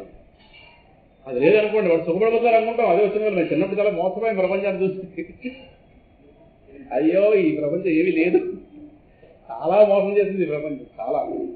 ఇవాళ దీని తర్వాత మోసం చేయడం. జ్ఞానం ఉంది బుద్ధిలో ఎక్కడ పోతుంది? చాలా మోసపోయిన ప్రపంచం అయితే డొల్ల. ఎలా చూడాలి ఆ ప్రక్రియ తెలియలేదు. తెలియకపోవడంలో ఇంకా రకరకాల దృక్పథాలు ఈ ప్రపంచంలో ఏమిటో ఉండిపోయిందని. ఏముంది వాళ్ళు చెప్తాం కావాలి. ఈ పెద్ద ఎండమా అర్థమైంది. ఎంత అర్థం కాబట్టి రాస్తామండి ఇవన్నీ. ఇతర రాశామే ఎవరో చెప్తే రాసిన బుద్ధి గోచరించి సత్యాలి. షణ్ముఖ గారు ఇలా జస్ట్ 10 నిమిషాలు పరిశీలించారు, వేసండి పుస్తకం అని చెప్పారు. మీ ప్రారంభంలో చెప్పారుగా, ఎవరైనా అంత పెద్ద స్థాయి వ్యక్తి ఎవడో సామాన్యుడు రాసిన వాటిని వాళ్ళ పుస్తకంలో రాణిస్తారా? ఇదే గరికపాటి నరసింహరావు గారు అలాంటి వాళ్ళైతే అసలు రానివ్వరు. వేసుకుంటే వేరే వేసుకో, నా పుస్తకంలో వేసి చెప్తారు. ఎందుకంటే వాళ్ళ ఇమేజ్ పోతుంది. అలా రెండు కలిపితే వాళ్ళ ఇమేజ్ పోతుంది. కానీ ఆయనకి ఎంత సౌహార్ద్రం కాకపోతే సముద్రం గారికి ఇవి ఎంత సత్యాలు కాకపోతే నొప్పుకుంటారు. ఏదో నాకోసం బలవంతంగా వేయించలేదు, మీరు పరిశీలించి చెప్పడం చెప్పి నచ్చకపోతే మీ పుస్తకం మీరు రెండో నాకు పక్కన పెట్టదు. అంటే 20 నిమిషాలు నాకు వెంటనే ఫోన్ వచ్చింది. అది మీరు రెండో ఆలోచనలో దీన్ని కలపండి. తర్వాత విజయవాడ వెళ్ళినప్పుడు పుస్తక ఆవిష్కరణకి అక్కడికి ఆ సందర్భంలో మెచ్చుకున్నారు కూడా. మీరు రాత్రి దీన్ని పెట్టిన కారణం చేత నేను చెప్పిన వాడికి మరింత శోభ వచ్చిందని చెప్పారు. మీరు ప్రహ్లాదం చాలా అర్థం చేస్తున్నారని నాకు అర్థమైంది. మీరు చెప్పిన వాడి సహాయంలో అర్థం చేస్తున్నారని చెప్పారు. అవతల వాళ్ళలో ఉన్న జ్ఞానాన్ని మెచ్చుకోవాలంటే మనకి జ్ఞానం ఉండాలి, మనకు సంస్కారం ఉండాలి. అసూయలు పడిపోయే రోజులు ఇవన్నీ కదా. కానీ అవతల వాళ్ళు ఏదైనా వెంటనే ఆయన ఒప్పుకునే గొప్ప సంస్కారం ఆయన కొంచెం అలా ఉంటాయి. కనుక అలా గోచరింపజేసేది అజ్ఞానం కారణంగా కలిగిన సంసార వ్యవస్థ. దాని కారణంగా రాగద్వేషాలు, ఇదంతా కలిపితే పాపపు మూక, పాపపు సమూహం ఇదంతా. అట్టి పాపపు మూకను అధిగమించిన వాడు పరమ పవిత్రుడు, వాడే. దీనికి ఏమిటి నిర్ధారణ? కొత్తగా చెప్పారు కదా, అంకించు తనలోన అఖిల ప్రపంచంబు శ్రీ విష్ణుమయమని చెలగువాని. మీకు ఈ పద్యం చూపిస్తే కదా మీకు ఆనందం. మీరు పద్యానికి మీరు వెరిఫికేషన్ అడుగుతున్నారు, చూపించాలి. చూపించకపోతే ఇది కదా.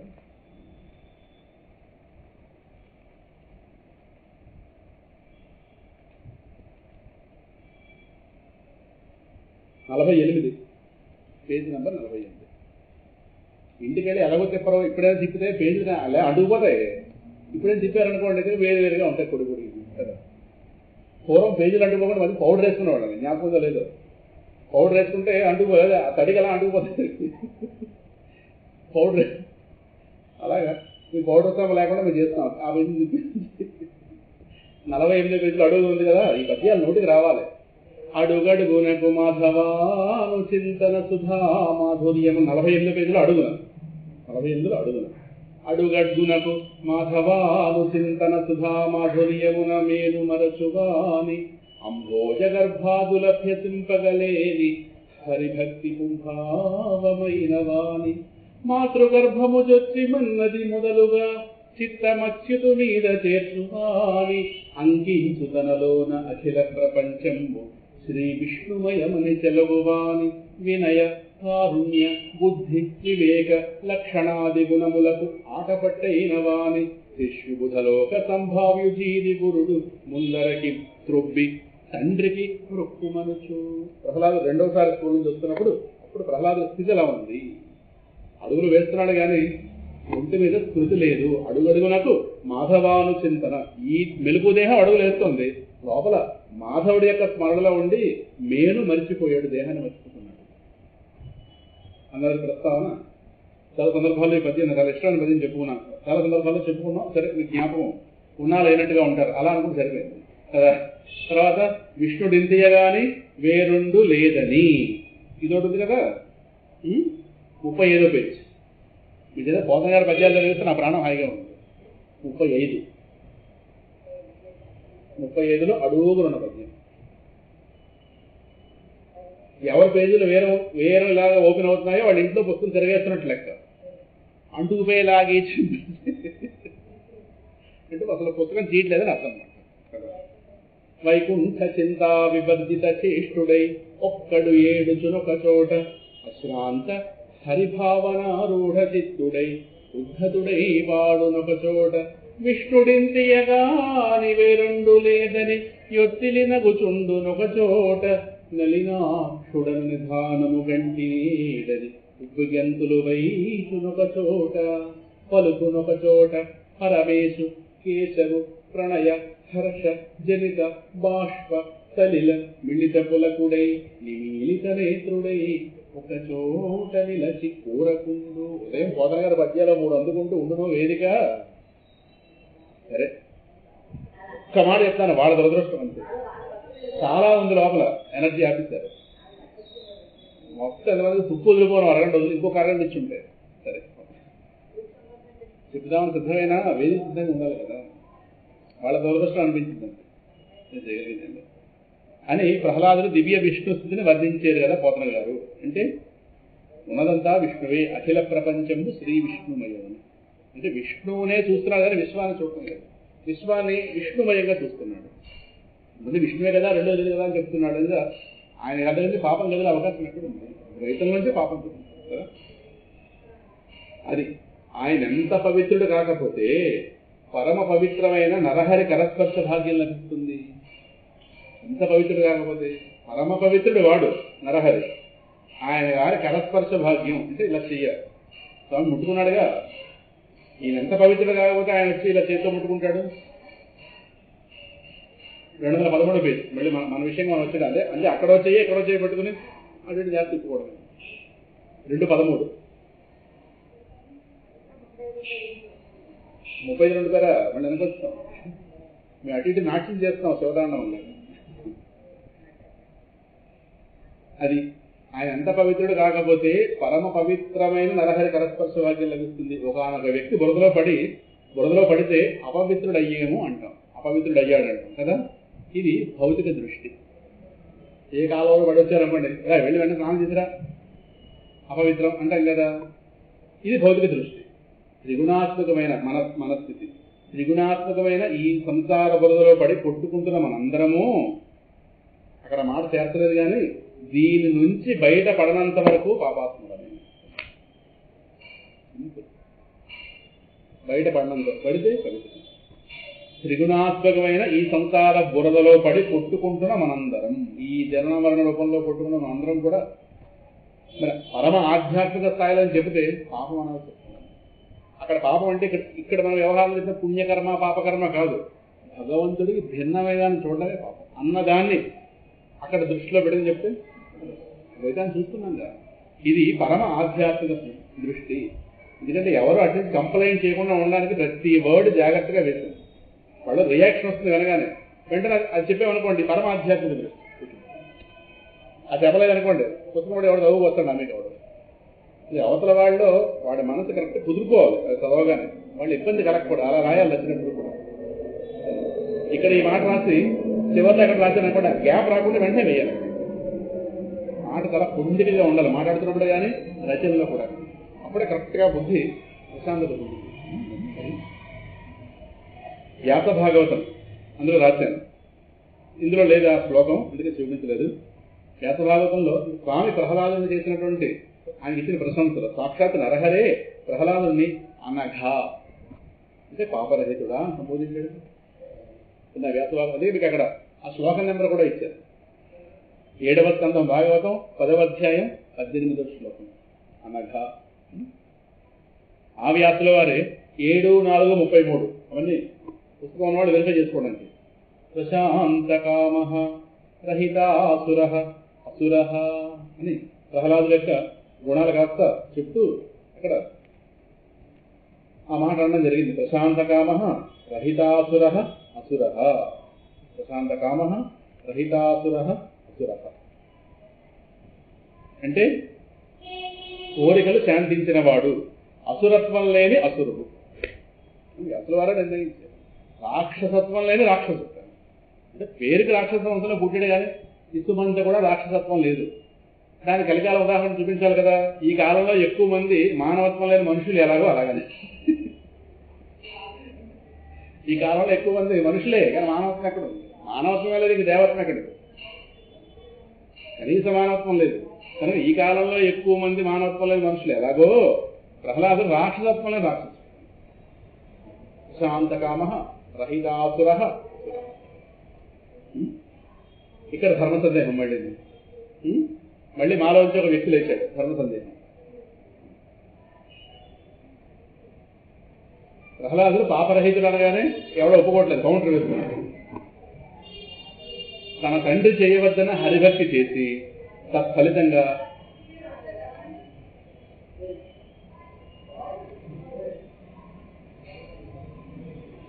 కొద్దిగా దూరంగా వాళ్ళు మాట్లాడుకోవాలి.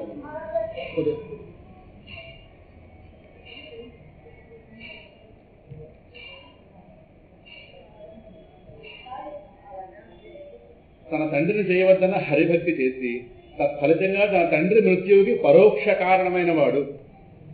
పరోక్ష కారణం ఈయన వెళ్ళి ఆయన చంపలేదు, మరి నరహరి చంపేటట్టుగా చేసిన వాడే కదా.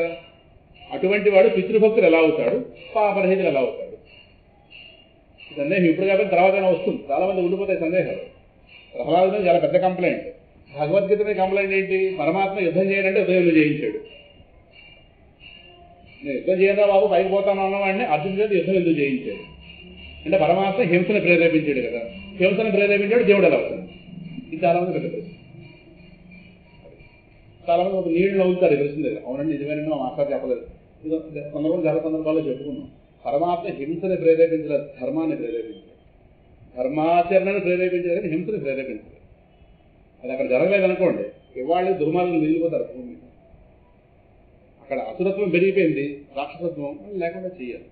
అర్జునుడు ధర్మాన్ని దూరంగా పారిపోతున్నాడు. ధర్మాన్ని దూరంగా వెళ్ళిపోతే పాపం వస్తుంది. క్షత్రియుడు యుద్ధం చేయడానికి సిద్ధంగా ఉన్నవాడు. ఇవాళ రోజు ఓ మహాత్ముడు స్మరించుకోవాలి భీష్మాచార్యుల గారు. స్మరిద్దామనుకున్నాను, అక్కడ అవకాశం లేదు. భీష్మస్మరణతో మా చివరిలో ముగిద్దామని. భీష్మాచార్యుల వారు ఇవాళ అంపశయ మీద దేహత్యాగం చేసినటువంటి భీష్ముడు. భీష్మ నిర్యాణం అంటాం కానీ నిర్యాణం నిర్వాణం అయింది. నిర్యాణం చాలా మంది పొందుతారు కానీ ఆయనది మహానిర్వాణం. అంటే తన అసూలు బాసుతున్న సమయంలో తన చూపులు పరమాత్మ చూపులతో కలిసి ఒకరినొకరు చూసుకుంటున్నారు. ఈ ప్రాణాలు ఆయన కలిసిపోయి మనం భాగవతం ప్రథమ స్కందం చెప్పుకుంటున్నప్పుడు భీష్మస్థుతి, భీష్మకృత నారాయణ చెప్పుకున్నప్పుడు ఆ చివరిలో ఏం జరిగిందో మనం మొదటి స్కందం ఆ రూపంలో ఉన్నట్టు చెప్పుకున్నాం. అంపశయ మీద స్వామిని స్తోత్రం చేశాడు. ఆ స్తోత్రం అంతా అయిన తర్వాత ఈయన కళ్ళు ఆయన కళ్ళు ఈయన అలా చూసుకుంటుంటే ప్రాణాలు అలా వెళ్ళి పరమాత్మకు తెలుసు. మామూలుగా చనిపోతే నిర్యాణం, మళ్ళీ తిరిగి వెనక్కి రాని స్థితి పొందాడు కనుక నిర్వాణం. నిర్వాణం అంటే మోక్ష స్థితి. తత్పీతం పరమౌషధం నిర్వాణమాత్యంతికం. ముకుంద వాళ్ళ ప్రతిదృష్టిలో నిర్వాణం అంటే అది. బుద్ధుడు ఎక్కువగా నిర్వాణం అనే పదం వాడేవాడు. మోక్షం ఈ పదాలు ఉపనిషత్తు వాడింది. బుద్ధుడు నిర్వాణం. యేసుక్రీస్తు స్వర్గరాజ్యం అనేవాడు. ఆయన దృష్టిలో స్వర్గరాజ్యం అంటే మన స్వర్గం కాదు, మోక్షం అనే లెక్క. సరే వాళ్ళు సరిగా అర్థం చేసుకుంటే మనం ఏం చేస్తాం? యేసుక్రీస్తు మహాజ్ఞాని. మనకి ఎవరి మీద విరోధం లేదు. ఇదిగో ఈ విధమైనటువంటి వితర్కాలు చేస్తే రకరకాల కుతర్కాలు చేస్తే సమస్య, కానీ మహాజ్ఞాని యేసుక్రీస్తు అనుభవం. కనుక ఇక్కడ రండి, ఈయన పాపరహితులు ఎలా అయ్యాడు, పితృభక్తులు ఎలా అవుతాడు అంతే కదా. ఇక్కడ చాలా మంచి విషయం. ధర్మాలు రెండు రకాలు చాలా సందర్భాల్లో మనం చెప్పుకున్నాం. వ్యవహార ధర్మాలు, రెండోది పారమార్థిక లేక విశేష ధర్మము. ఇది ధర్మాలు అన్న ఎక్కువ ఉంటాయి కనుక. రెండోది మాత్రం ఒకటే ధర్మము, ప్లూరల్ కాదు, సింగులర్. ఆ పదప్రయోగం చేసి చూడండి. భగవంతుడు కొన్ని సందర్భాల్లో భక్తులకు పెట్టే పరీక్షలు తలుపు సందులో పెట్టి నొక్కబడ్డంలాగా చాలా బాధాకరంగా ఉంటాయి. ఈ తలుపు సందులో పెట్టి నొక్కబడ్డం అన్నమాట నాదిగా దిల్లు నాన్నగారు. ఆయన ఎక్కువ పదం వాడతారు. తలుపు సందులో చేయబెట్టినప్పుడు ఎలా ఉంటుంది, నొక్కేవాడు వేనే ఉంటుంది, చేయి ఉన్నవాడిది పరమాత్మ అలా ఎరకాటంలో పెడతాడు పరీక్షలు. అది ఉదాహరణ రాశాను అక్కడ. అట్టి పరీక్షే ప్రహ్లాదుడుకు సదాశివ బ్రహ్మేంద్ర స్వామి వారు. ఆయన మన జీవితం గురించి చెప్పుకున్నాం. సదాశివ బ్రహ్మేంద్ర స్వామి వారు ఆయన పేటల మీద కూర్చున్నారు. అదే వివాహం, ఆయన వివాహం సమయంలోనే అక్కడ వెళ్ళడం, అత్తగారింటికి వెళ్ళడం జరిగింది. జరిగితే మొత్తం మీద వివాహ వేడుకలు అవుతున్నాయి. అత్తగారు అక్కడి నుంచి ఈయన గారికి ఆకలేసింది. వంటింటికి వెళ్ళాడు. వెళ్ళగానే అత్తగారు ఏం చెప్పింది, ఏమంటే చూడ అల్లు గారు కొంతసేపు ఆగండి అండి, ఇటుపక్క రాకండి అండి. అంటే వంటగది రాకండి అంటే ఆవిడ అర్థం ఎవరో కూర్చోండి తీసుకొస్తాను లేదు, ఇంకా వంట అవ్వలేదు. ఆయనకి మాట ఎలా అర్థమైంది, ఇటుపక్క రాకండి అంటే సంసారంలో చెక్కడని అర్థం. అక్కడి నుంచి వెళ్ళాడు. మనం చెప్పుకున్నాం 2 కీర్తనలు ఆయన చెప్పుకున్నాం. సదాశివ బ్రహ్మేంద్ర జీవితం గురించి చెప్పుకున్నాం. ఆయనకి ఎలా అర్థమైంది. ఎవరికి ఎప్పుడు ఎలా వస్తుందో, మీరు ఈ రంగంలోకి రాకుండా అల్లుడు గారు అంటే కదా అంతే. పైకి వస్తే ఏడు అల్లుడేడి ఇదే కదా అల్లుడు రాయింది అక్కడి నుంచి. ఆ తర్వాత ఎవరు దొరకలేదు మహానుభావుడు. భజరే గోపాలం అది కదా మొదటి గీతం చెప్పుకున్నాం సంవరది. అలాంటి సన్నివేశాలు వస్తుంటాయి. అలాగే భగవాన్ రమణులు అన్నగారు మాట అన్నాడు కాలేజీ ఫీజు కట్టి అని, అంతే. ఆ లోపు ఆయనలో వచ్చిన మార్పు వెంటనే ఆ డబ్బు పెడు అరుణాచలం పెట్టాడు. ఇంకా గౌతమ్ బుద్ధుడు ఎలాంటి సమస్య వచ్చింది? భార్య, కొడుకు, రాజ్యం, మరి ఇన్ని వదులుకు ఆయన సన్యాసం పుచ్చుకున్నాడు. ఆయన ఇంటిగా భిక్షకు వెళ్ళాడు. వెళ్ళి గొప్ప ఇప్పుడు ఎటో పోతే ఏమో ఆయన గారింటిగా ఆయన భిక్షకు వెళ్ళాడు. అంటే కడుపు ఎలా చెరువైపోతుందా, పెరుగుతుందా?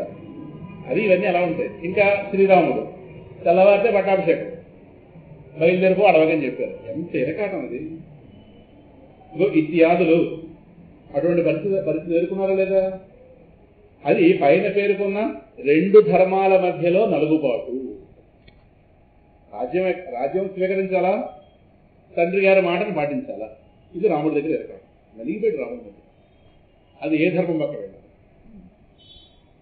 నలుగుబాటు అంటే అది తొలతొందర పట్ట చేయబడడం అంటే అది. తీవ్ర ముముక్షు అయిన వాడు పారమార్థిక ధర్మం వైపే మొగ్గుతాడు. కాని వాళ్ళు వ్యవహార ధర్మం. అక్కడ దేని వైపు వెళతాం? తీవ్ర ముముక్షుత్వము. ఇందులో చెప్పినట్టుగా పరమాత్మను పొందడం ఒకటే లక్ష్యంగా ఉన్నవాడు మాత్రం పారమార్థిక ధర్మం. అది అంతంత మాత్రంగా ఉన్నప్పుడు వ్యవహారం.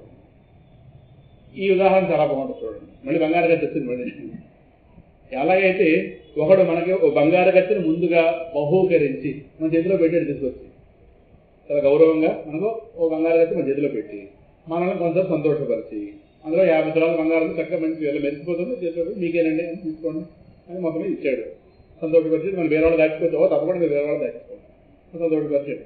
కొంతసేపు తర్వాత వేరే సామాన్య కత్తి తీసి పేక మీద పెట్టి ఇందాకలిచ్చిన బంగారు గచ్చితో మెడ కోసుకుంటావా లేదా దాన్ని వీధిలో పడేస్తావా అంటే ఏదోటి చేయబోతే దీంతో చంపేస్తానని చెప్తే ఏం చేస్తాం? 50 తులాలు మన ఖాతాలో లెక్క పెట్టించుకున్నాం కదా. ఎనపగత్తోడు తీసాడు, మెడ మీద పెట్టాడు. బంగారు గచ్చితో మెడ కోసుకుంటావా లేదు వీధిలో పడేస్తావా? ఏదోటి చేయబోతే చంపేస్తానంటే ప్రాణం తీసుకున్నవాడు ఏం చేస్తాడు? బంగారు గచ్చి ఇష్టం లేకపోయినా వీధిలో పడేస్తుంది కదా. అలాగే ప్రహ్లాదుడు ఎరకాటం అలా వచ్చింది. ఒకవైపు తన దేహానికి తండ్రి హిరణ్యకశిపుడు, తన దేహానికి పదప్రయోగం తన దేహానికి. మరొక వైపు జీవాత్మ అయిన తన యొక్క తండ్రి విష్ణువు. ఇది ఎరకాటం. ఇది దేహం యొక్క తండ్రి హిరణ్యకశిపుడు, ఆత్మ అయిన తన యొక్క తండ్రి విష్ణువు. ఇటువైపు వెళ్ళాలి. దేహ తండ్రి మాట వింటే తన తండ్రి ఎందుకు భక్తి చేయడానికి అవకాశం కదా. చేయకుండా తానుండలేడు, జన్మతః హరిభక్తుడు. అలాగని దేహ తండ్రి మాట వినకపోతే వేదవాక్యోల్లంఘనం జరుగుతుంది. వేదవాక్యాలు ఏం చెప్పాయి? మాతృదేవోభవ, పితృదేవోభవ, ఆచార్య దేవోభవ, ఇవన్నీ వేదమే చెప్పింది. కనుక వీటి ఉల్లంఘనం అంటే వీటిని అతిక్రమించడం శాస్త్రం స్పష్టంగా చెప్పింది. తండ్రి చెప్పింది తప్పైనా చేయడమే. ఆ తప్పు చెప్తే ఆయన పోతాడు, ఆయన చెప్పింది తప్పు అని చెప్పి మనం మానేస్తే మన పాపం ఉంటుంది. ధర్మాలు ఇవన్నీ ధర్మమే అంతే. అందువల్ల దేహ తండ్రి మాట వినకపోతే వేదవాక్యోల్లంఘనం కదా. తండ్రి చెప్పింది చెయ్యాలి, వద్దన్నది మనలంతే. ఇలా చేయకపోతే పాపం కలుగుతుంది. ఇది వేదవచనం. మరి వేదాన్ని నిర్మించిన వాడు ఎవడు? వేదం భగవన్ నిర్మితం. ఇది పరిస్థితి. వేదైశ్చ సర్వై అహమేవ వేద్య వేదాంతకృత్ వేద విదేవ చాహం. 15వ అధ్యాయం 15వ శ్లోకం. పురుషోత్తమ ప్రాప్తి యోగం. సర్వస్య చాహం హృది సన్నివిష్ట మత్త స్మృతి జ్ఞానం ఉపోహరంతి. నిన్న ఈ లైన్ గురించి మత్త స్మృతి జ్ఞానం ఉపోహం, దీని గురించి ఒక్క లైన్ గురించే గంటన్నర సేపు నిన్న విరాట్ నగర్ సత్సంగంలో చెప్తే వాళ్ళు నవ్వేరు. వాళ్ళు అర్థం చేసుకుంటారా లేదా సందేహంతో చెప్పారు. ఎందుకంటే ఇప్పుడిప్పుడు వాళ్ళకి ప్రారంభమవుతున్న పెద్ద అవగాహన లేదు వాళ్ళకి. వీళ్ళకి చెప్పగలనా, ఎలా చెప్పగలను? అన్నాను అర్థం కాదు, వదిలేండి దీన్ని. మీరు ఇదంతా విన్నాక మీరు నవ్వేరంటే మీకు అర్థమైనట్లు లెక్క. మీరు సీరియస్గా నవ్వలేదు. కొన్ని క్లాస్ వేస్ట్ అయిపోయినా నష్టం లేదు, కానీ చెప్పాలి ఇక్కడ అని చెప్పి దాన్ని అటు అవస్థాత్రయ పరంగా ఇటు మెరుగు అవస్థ పరంగా ఆ మూడింటిని స్మృతి, జ్ఞానం, అపోహనం ఈ మూడింటి గురించి మాట్లాడాను. వాళ్ళ చివరిలో వాళ్ళ ఆనందం చూస్తే ఒక మాట చెప్పాను చివరిలో, మీలాంటి మంచి శ్రోతలు దొరకడం నా దృష్టం లేదు. చెప్పింది రిసీవ్ చేసుకునే వాళ్ళు ఎవరు రిసీవ్ చేసుకుంటారని చూస్తాం. ఈ గంటన్నర అందరూ ఆ మొహాలు వెలిగి కూర్చున్నారు అనుకోండి, ఇంకా నా గంటన్నర ఎనర్జీ వేస్తున్నాను. ఇక్కడ నుంచి మళ్ళీ ప్రసాదపురం వెళ్ళడం ఒకటి, రావడం ఒకటి, ఎందుకు చెప్పాను భగవంతుడు అసలు ఇంకో శ్లోకంలోకి వెళ్ళలేదు. ఆ ఒకదాని నుంచి గంటన్నర వాళ్ళ మనసులు ఎంత తేలికైపోయాయంటే వినగానే నన్ను విని వదిలేండి అలాగా, కానీ ఫస్ట్ ఎంజాయ్ చేయండి. అది సత్యమే. చివరిలో వాళ్ళు మాట్లాడుతున్నారు, చాలా బాగా చెప్పారు, మా స్థాయికి దిగి చెప్పారు. అందులో ఏది నమ్మించడానికి ఏమీ లేదు. ఇప్పుడు మెలకువ నమ్మించాలా, నిద్ర నమ్మించాలా, అనుభవాలు ఉన్నవేగా. ఆ అనుభవాలు ఎలా అర్థం చేసుకోవాలో చెప్పాను. దాంతో జ్ఞానం ఎక్కితే మనసు తేలిక పడిపోతుంది, మనోభారాలు అన్నీ పోతాయి. నేను అది వాళ్ళు ఫీల్ అయ్యారు. ఒక్కలేని చెప్పాను. నేను 16 ఇంకా 15వ అధ్యాయం పూర్తి చేద్దాం అనుకున్న అదో భ్రాంతి. ఓ శ్లోకం అయిందంటే ఓ శ్లోకం అయింది, ఇంకా 4 శ్లోకాలు మిగిలిపోయినాయి. చివరిలో వాళ్ళతో మాట్లాడాను, మీరు సిలబస్ గురించి ఆలోచించద్దు, మీరు ఎంత అన్నం తినారో నేను లెక్క పెట్టను, నేను ఎంత అన్నం పెట్టాను మీరు లెక్క పెట్టండి, మీకు అడుగు నడుస్తుంది. ఇవాళ ఒకవేళ భగవద్గీత క్లాసులు ఆగిపోయినా ఈ విన్న మాట మీకు సరిపోవాలి జీవితం. ఇలాగే చెప్తాను ఎప్పుడైనా సరే. అంతేగాని సిలబస్ పూర్తి చేసేయాలి, నేనే స్కూల్ టీచర్ని కాదేమి. ఇది శ్లోకాలు చెప్పుకుంటే ఎవడొక్క జ్ఞానం ఎక్కాలి. ఎంత బాగా విన్నారు, తృప్తి అనిపిస్తుంది. ఇది కరెక్ట్. మరి వేదము భగవద్గీతం. ఇక్కడ దేనికి ప్రాధాన్యత ఇవ్వాలి ప్రహ్లాదుడు? ఇక్కడ చూడండి, సంసార కార్యమైన ఇది ఇలా ఆలోచించాలి. మనం ఎప్పుడు కూడా మన నిత్యం ఎలా ఆలోచించాలో ఇక్కడ రాశాను. సంసార కార్యమైన జన్మ పరంపరలో పడి అనేక దేహాలను, వాటికి తల్లిదండ్రులను విడిచిపెట్టడం, అదే పొందడం, విడిచిపెట్టడం అన్నది జరుగుతున్న వారమే మనందరం.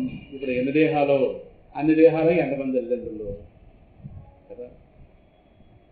ఏది వాళ్ళు ఏది ఎన్ని దేహాలు ఎంతమంది తల్లిదండ్రులు, ఇలా వాళ్ళని విడవడం వచ్చేయడం ఈ వ్యవహారంలో ఉన్న వాళ్ళనే.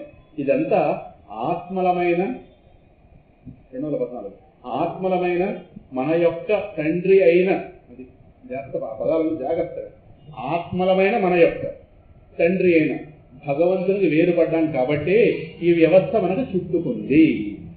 సిద్ధాంతం ఏమిటంటే ఇక్కడ 1866 శ్లోకం, పారమార్థిక ధర్మానికి విఘాతంగా మారినప్పుడు వ్యవహార ధర్మాలను విడిచిపెట్టమని గీతాచార్యుడు బోధ. ఏంట శ్లోకం? సర్వధర్మాన్ పరిత్యజ్య మాం ఏకం శరణం వ్రజ అహంతవా సర్వపాపేభ్యో మోక్షయిష్యామి. సర్వధర్మాన్ పరిత్యజ్య మాం ఏకం శరణం. పారమార్థిక ధర్మానికి విఘాతంగా మారిన, అడ్డుగా మారినప్పుడు వ్యవహార ధర్మాన్ని విడిచిపెట్టమని గీతాచార్యుడు బోధ. కంగారు పడకండి, ఇక్కడే సన్యాసాశ్రమం అనేది సనాతన ధర్మంలో ప్రవేశపెట్టింది. సన్యాసాశ్రమం వాళ్ళు వ్యవహార ధర్మాలను విడిచిపెట్టి పరమాత్మను పొందాలనే ధర్మంలో ప్రవర్తిస్తున్నారు. అయితే చాలా ఇంపార్టెంట్ మాట, దీనికి తీవ్ర ముముక్షుత్వం అనేది కనీస అర్హత. అంతేగాని వేషం వేసం తిరగడం కాదు రాజ్యం. అంతేగాని వ్యవహార ధర్మాలను ఎగ్గొట్టడానికి పారమార్థిక ధర్మాచరణ చేస్తున్నట్టు వేషం వేయడం కాదు. వేషం కాదు, జీవిత అన్యాయం అయిపోతుంది. ఎవడు వేషము మోసం చేస్తున్నాం. తీవ్ర మోక్షత్వం అనేది కనీస అర్హత. నువ్వు పూర్వం సన్యాసం ఇస్తున్నట్టు గోల్డ్ పరీక్షలు పెట్టేవారు. వాడి ముందు జాతకం చూసేవారు, అసలు వీడి పరిస్థితి ఏమిటి, ఎలా ఉంటాడు, ఆ గ్రహాలు బట్టి అర్థమైపోతుంది.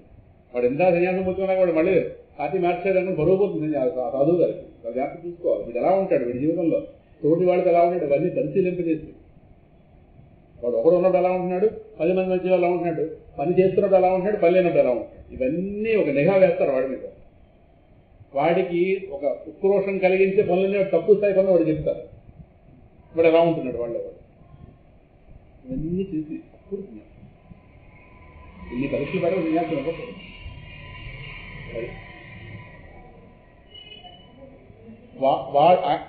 ఆయన గారు ఉన్న గదిలో గురువు గారు కావాలనే డబ్బులు ఎవరో మర్చిపోయినట్టుగా పెట్టిస్తారు పరీక్షలు. వీడు ఏం చేస్తున్నాడు, ఆ డబ్బు పరంగా వీడు ఎలా ఉన్నాడు, ఎవరో బంగారం మర్చిపోయినట్టు పెట్టిస్తారు. ఈయనే కావాలన్నా వీడు ఎలా ఉన్నట్టు. తెల్లవారు లేచి పడుకో చెప్పిస్తారా, లేదు చదివేస్తారా, ఇవన్నీ పరీక్షలు. అంటే వాడు ఉన్నది కేవలం ఆత్మజ్ఞానం కోసం అయితే అసలు ఇంకొక చూడదు. డబ్బు చూసి అసలు డబ్బా అన్న స్పృహ కూడా కలిగిందంటే మళ్ళీ వేరే, అసలు వాడు చూడదు. నీకు ఎదురు డబ్బు పెట్టాను ఏమైంది అని గురువు అడిగారు. డబ్బు పెట్టారా, మీరు ఎక్కడ పెట్టారు? అంత మోక్షత్వం ఉండాలి. ఎదురుకుండా డబ్బు కనిపిస్తున్నా బుద్ధిలో ఒక డబ్బు వెళ్ళకూడదు. అది అమ్మ గురువు గారు డబ్బు పెట్టారు, ఇది ఆయనకి ఇచ్చేయాలి, ఎవరో మర్చిపోయారు అన్నది ఒక స్థాయి. అసలు అక్కడ పెట్టిన విషయం వాళ్ళకి స్ఫురణగా రాకూడదు. వాడు దృష్టి ఎంతసేపు ఆయన ఇచ్చే జ్ఞానం మీద అంతే. చుట్టూ ఏమున్నాయి, ఈదులో ఏముంది, గోడ రంగు ఏమిటి, ఏషియన్ పెయింటా, ఈ పెయింటా, బెర్జర్ పెయింటా, ఫ్యాన్ ఏంటి, ఫ్యాన్ కైతానా, 4 రెక్కల 5 రెక్కల, ఈ వ్యవహారం ఇది జ్ఞానం వస్తలేదు. అది అది తీవ్ర మోక్షోత్తమంతో జరుగుతుంది. సో సనాతన ధర్మంలో సన్యాసాస్త్రం ఇక్కడ వచ్చింది. దీనికి తీవ్ర మోక్షత్వం అనేది కనీస అర్హత. అంతేగాని వ్యవహార ధర్మాలు ఎక్కడడానికి చాలా మంది వాడు వ్యవహార ధర్మాలు ఎక్కడున్నారు, వేషం వేస్తున్నారు, వాళ్ళు చేస్తున్నదని ఈ పనులు. ఇక్కడ సన్యాసం రోడ్డు ఎక్కుతుంది వాళ్ళు చాలా మంది విషయం. మరి ఇక్కడ రండి, తన తండ్రి మరణానికి ప్రహ్లాదుడు పరోక్ష కారణం అని మీరంటే అంటే పూర్వపక్షుడు నేను మాట్లాడుతున్నాను. తన తండ్రికి శ్రీహరి దర్శనం కావడానికి ఆయన చేతిలో మరణం రూపమైన భాగ్యం కలగడానికి ఆ రూపంగా ఆయన దివ్య స్పర్శ సోకి పరమ పవిత్రుడు కావడానికి కూడా ప్రహ్లాదులే పరోక్ష కారణం కదా. ప్రహ్లాదుని బట్టే కదా, ప్రహ్లాదుడికి వాడు కోపం ఇబ్బంది కలిగించాడు కాబట్టి స్వామి దగ్గర తీసుకుని, స్వామి గోల్డ్ తాకయ్యా ఒళ్ళు పడుకున్న పెట్టుకుని ఎవరు దొరుకుతున్నా వాక్యం అక్కడ వాక్యం రాయలేదు. భగవద్ దర్శనం కానప్పుడు ఎంతకాలం బలితే ఏమిటి ప్రయోజనం, అది రాయలేదు. కింద రాదు. నిజమే, వాడాన అనుకూలంగా ఉన్నాడు, ఇద్దరు బతికారు, ఏదో పోతాడు కదా. ఇప్పుడు కూడా 5 రోజులు భగవద్ దర్శనం కాకుండా వాడు ఏముంది, ఆయారాం గయారాం అంతే. ఎవరు వచ్చారో పోయారు. కానీ ఏదో ఈ సన్నివేశ రూపంగా ఆ శ్రీహరి దర్శనం అయ్యేటట్టుగా కింద వారం చెప్పుకున్నాగా స్తంభంలో ఉన్నాడు. సత్యం విధాతం నిజభృత్య భాషితం, మాట పెరిగింది ఇద్దరికీ కొట్టాడు ఆ స్తంభాన్ని. ఈ పిల్లవాడు చెప్పాడు కదా స్వామి ప్రత్యక్షమయ్యాడు. వాడు తీసుకున్నాడు, గోల్డ్ ఇలా గుచ్చాడు, ఇలా పాపం వెతికిస్తున్నట్టు లోపల అనేది 4 పేజీలు మెడ వేసుకున్నట్ట, ఇలా చూసుకున్నట్ట. ఒకసారి రక్తం తాగినట్టుగా భాగవతంలో లేదు. శ్రీమన్నారాయణీయం, నారాయణ భట్టాచార్య రాసిన శ్రీమన్నారాయణీయంలో వేడి రక్తం ఆ గర్భంలో తీసి తాగాడు. కొడాయి దగ్గర నీళ్ళు తాగినట్టుగా ఆ వేడి రక్తం తాగాడు. ఇదంతా జూలంతా రాసిస్తున్నాడు స్వామి. ఇలాగా ఒకసారి జూలో చూసుకున్నాడు. ఒకసారి ఒక్కసారి ఆ కటలు ఇలాగ జడిపించగానే ఆకాశంలో మేఘాలు చెదిరిపోయాడు అటు ఇటు.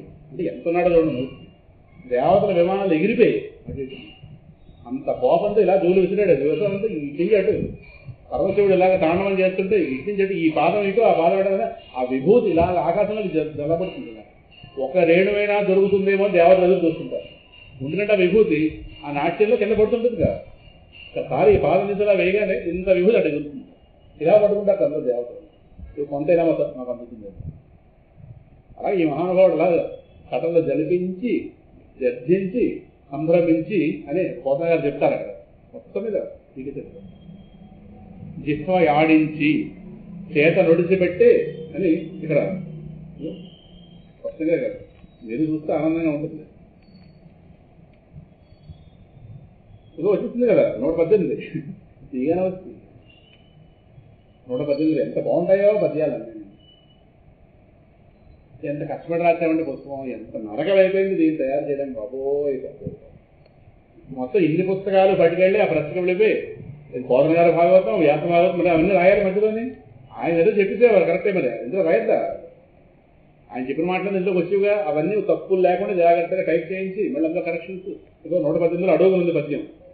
పంచాననోద్భూత పావక జ్వాలలు భూనభోంతరమెల్ల పూరితముగా సంశ్రాంకురాభీల ధగధగాయిత దీప్తి అసురేంద్రు నేత్రములు అంధములుగా కంటక సన్నిధోత్కట కేసరాహతి అభ్రసంగము భిన్నమై చెలింప ప్రళయాభ్రచంచలా ప్రతిమ భాస్వరములై ఖర నఖరోచులు గ్రమ్ముదేర సటలు జడిపించి గర్జించి సంభ్రమించి దృష్టి సారించి బొమ్మలు బంధించి గరలి జిహ్వయాడించి లంఘించి చేత నుడిచి పట్టి నరసింహుడు ఆ దిది బట్టి నదిప. క్లియర్గా తెలియదు. పంచాననం అంటే సింహముని పేరు. పంచాననం, పంచాననోద్భూత. సింహానికి నడు సన్నంగా ఉంటుంది, మొహం విస్తారంగా ఉంటుంది సింహానికి. విస్తారమైన ముఖం కలదు కాబట్టి పంచాననం. ఆననం అంటే ముఖం, పంచ అంటే విస్తరించిన ముఖం కలిగినది కనుక పంచాననం. పంచాననోద్భూత పావకచ్చివాలడు. ఆ సింహం ఉంది, ఆ సింహం మొహం నుంచి పావకచ్చివాలడు, అగ్నిజ్వాలల పైకి వస్తున్నట్టు వెళ్ళాలి. భూ నభవంతరమెల్లా పూరితముగా, భూమి ఆకాశం మొత్తం అగ్ని జ్వాలల్లో నిండిపోయింది. ఎందుకంత కోపం పిల్లాడికి ఎంత చేశాడు కదా అంటే, ఈ పిల్లవాడి మీద ఉన్న ప్రేమ ఆయనలో కోపం తీసుకొచ్చింది. వంశాంకురాభీల ధగధగా ఇద దీప్తి అసురేంద్రు నేత్రములు అంధములుగా.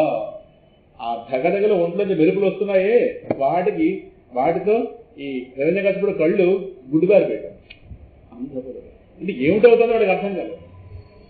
కంటక సన్నిభోత్కట కేసరాహతి అభ్రసంగము భిన్నమై చెల్లించ. ఇందాక చెప్పాను కదా, కేసరాహతి అభ్రసంగము. ఈ జుట్టు కాస్త ఎగరేయడంలో అభ్రసంగం అంటే మేఘాల గుంపు చెదిరిపోయింది. అంత మూర్తి ఎక్కడా అందటం లేదు మనిషి కాదు. ప్రళయాభ్రచంచలాభ్రత భాస్వరములై కరణకరోజులు క్రమ్ముజేయ. ఉన్నాయా గోళ్లు మహా తేజస్సు, కళ్ళతో చూడలేనిగా గోళ్ల కాంతులు స్వామి కటలు జలిపించి గర్జించి సంభ్రమించి. ఎంత పోతే ఈ విశ్వరూపం ముందు వీడు కనిపించలేదు, వీడు ఎక్కడున్నాడా? ఈ కనిపించడు, అది చీమలా దోమలా ఉన్నట్టు ఇలా చూసుకున్నట్టు. వీడేం చేశాడు, ఆ కాళ్ళ మధ్యలో గడిపాడు. ఇలా చూసుకుంటూ సార్ అతి కష్టం మీద వెతికి హిరణ్యకశిపుడు అంటే అప్పుడు ఆయన అని అనుకున్నాడు. హిరణ్యకశిపుడు అంటే చాలా పెద్దవాడన్నారు, ఏమిటి పెద్దవాడు ఎలా కనిపించలేవుటా? ఆ పెద్దవాడి ముందు ఈ పెద్దవాడు చిన్నవాడైపోయాడు. ఇలా చూసుకున్నాడు, చూస్తే ఏగలా కనిపించాడు. అయ్యో ఏగలాంటి వాడి కోసం ఎంత రూపం ధరించాలని చెప్పి అప్పుడు రూపం ధరించుకున్నాడు. అది వేరే పురాణంలో ఉంది. వీడి కోసం ఎంత వేషం ఎందుకు అనవసరం అప్పుడు ఏమిటో అనుకుని చెప్పి ఆయన గారు కావాలని పెద్ద రూపంతో వచ్చేట వేసింది అనవసరం కదా, తగ్గించి వాడిని పట్టుకున్నట్ట. ఎలా పట్టుకున్నాడంటే భాగవతంలో ఇంకో శ్లోకంలో చెప్తారు. సర్పం ఎలకను పట్టుకున్నట్టుగా చూస్తుంది. అది ఇవన్నీ ఉదాహరణ చెప్పారు. గరుత్మంతుడు సర్పాన్ని పట్టుకున్నట్టుగా, సర్పం ఎలకను పట్టుకున్నట్టుగా రెండు ఉదాహరణలు పడుతుంది. అలా పట్టాడు. ఎక్కడ పోతావరా రాజుగా? నరసింహుడు ఆ తిథి పట్టింది దీప కదా. కనుక ఇప్పుడు రండి మళ్ళీ 2014 మళ్ళీ వెనక్కి వచ్చేయండి. అక్కడో చేయి ఎక్కడో చేయి పెట్టండి. మరి ఇది ఇప్పటిదాకా చెప్పాము. మరి ప్రహ్లాదుడు వేదవాక్యోల్లంఘన చేశాడుగా, మరి ఆ దోషం ఏమైంది? ఎంత కాదనుకున్నా నాన్నగారి మాట వినలేదుగా, మరి శాస్త్రం ప్రకారం ఆయన గారి దోషం వస్తుంది. అది ఏమైంది? అదే మరి ప్రహ్లాదుడు వేదవాక్యోల్లంఘన దోషం ఏమైనట్టు? రండి, ఆయన భగవంతుడి కోసమే, భగవంతుని పొందడం కోసమే ఆ భగవన్ నిర్మితమైన వేదవాక్యాన్ని ఉల్లంఘించారు కనుక ఆ భగవంతుడై ప్రహ్లాదుని తన దగ్గర తీసుకుని, నా మాటను ప్రక్కన పెట్టిన కారణం చేత నీకు సంక్రమించిన పాపాన్ని నా స్పర్శతో తొలగిస్తాను, నా కోసమే కదా ఎంత చేసావు అనే అంతర్భావనతో లోపల అనుకున్నట్టు స్వామి ఆయన కరస్పర్శని ప్రహ్లాదుడిని అనుగ్రహించాడు. దానితో ప్రహ్లాదులోని సమస్త అశుభములు ఎగరగొట్టబడ్డాయని వ్యాసుల వారు చెప్పగా సెలవిచ్చారు కదా. అది 128 వేసి చేయండి. 128 అక్కడ శ్లోకం ఉంది. నేను ఎప్పుడు చదివే శ్లోకం అదే.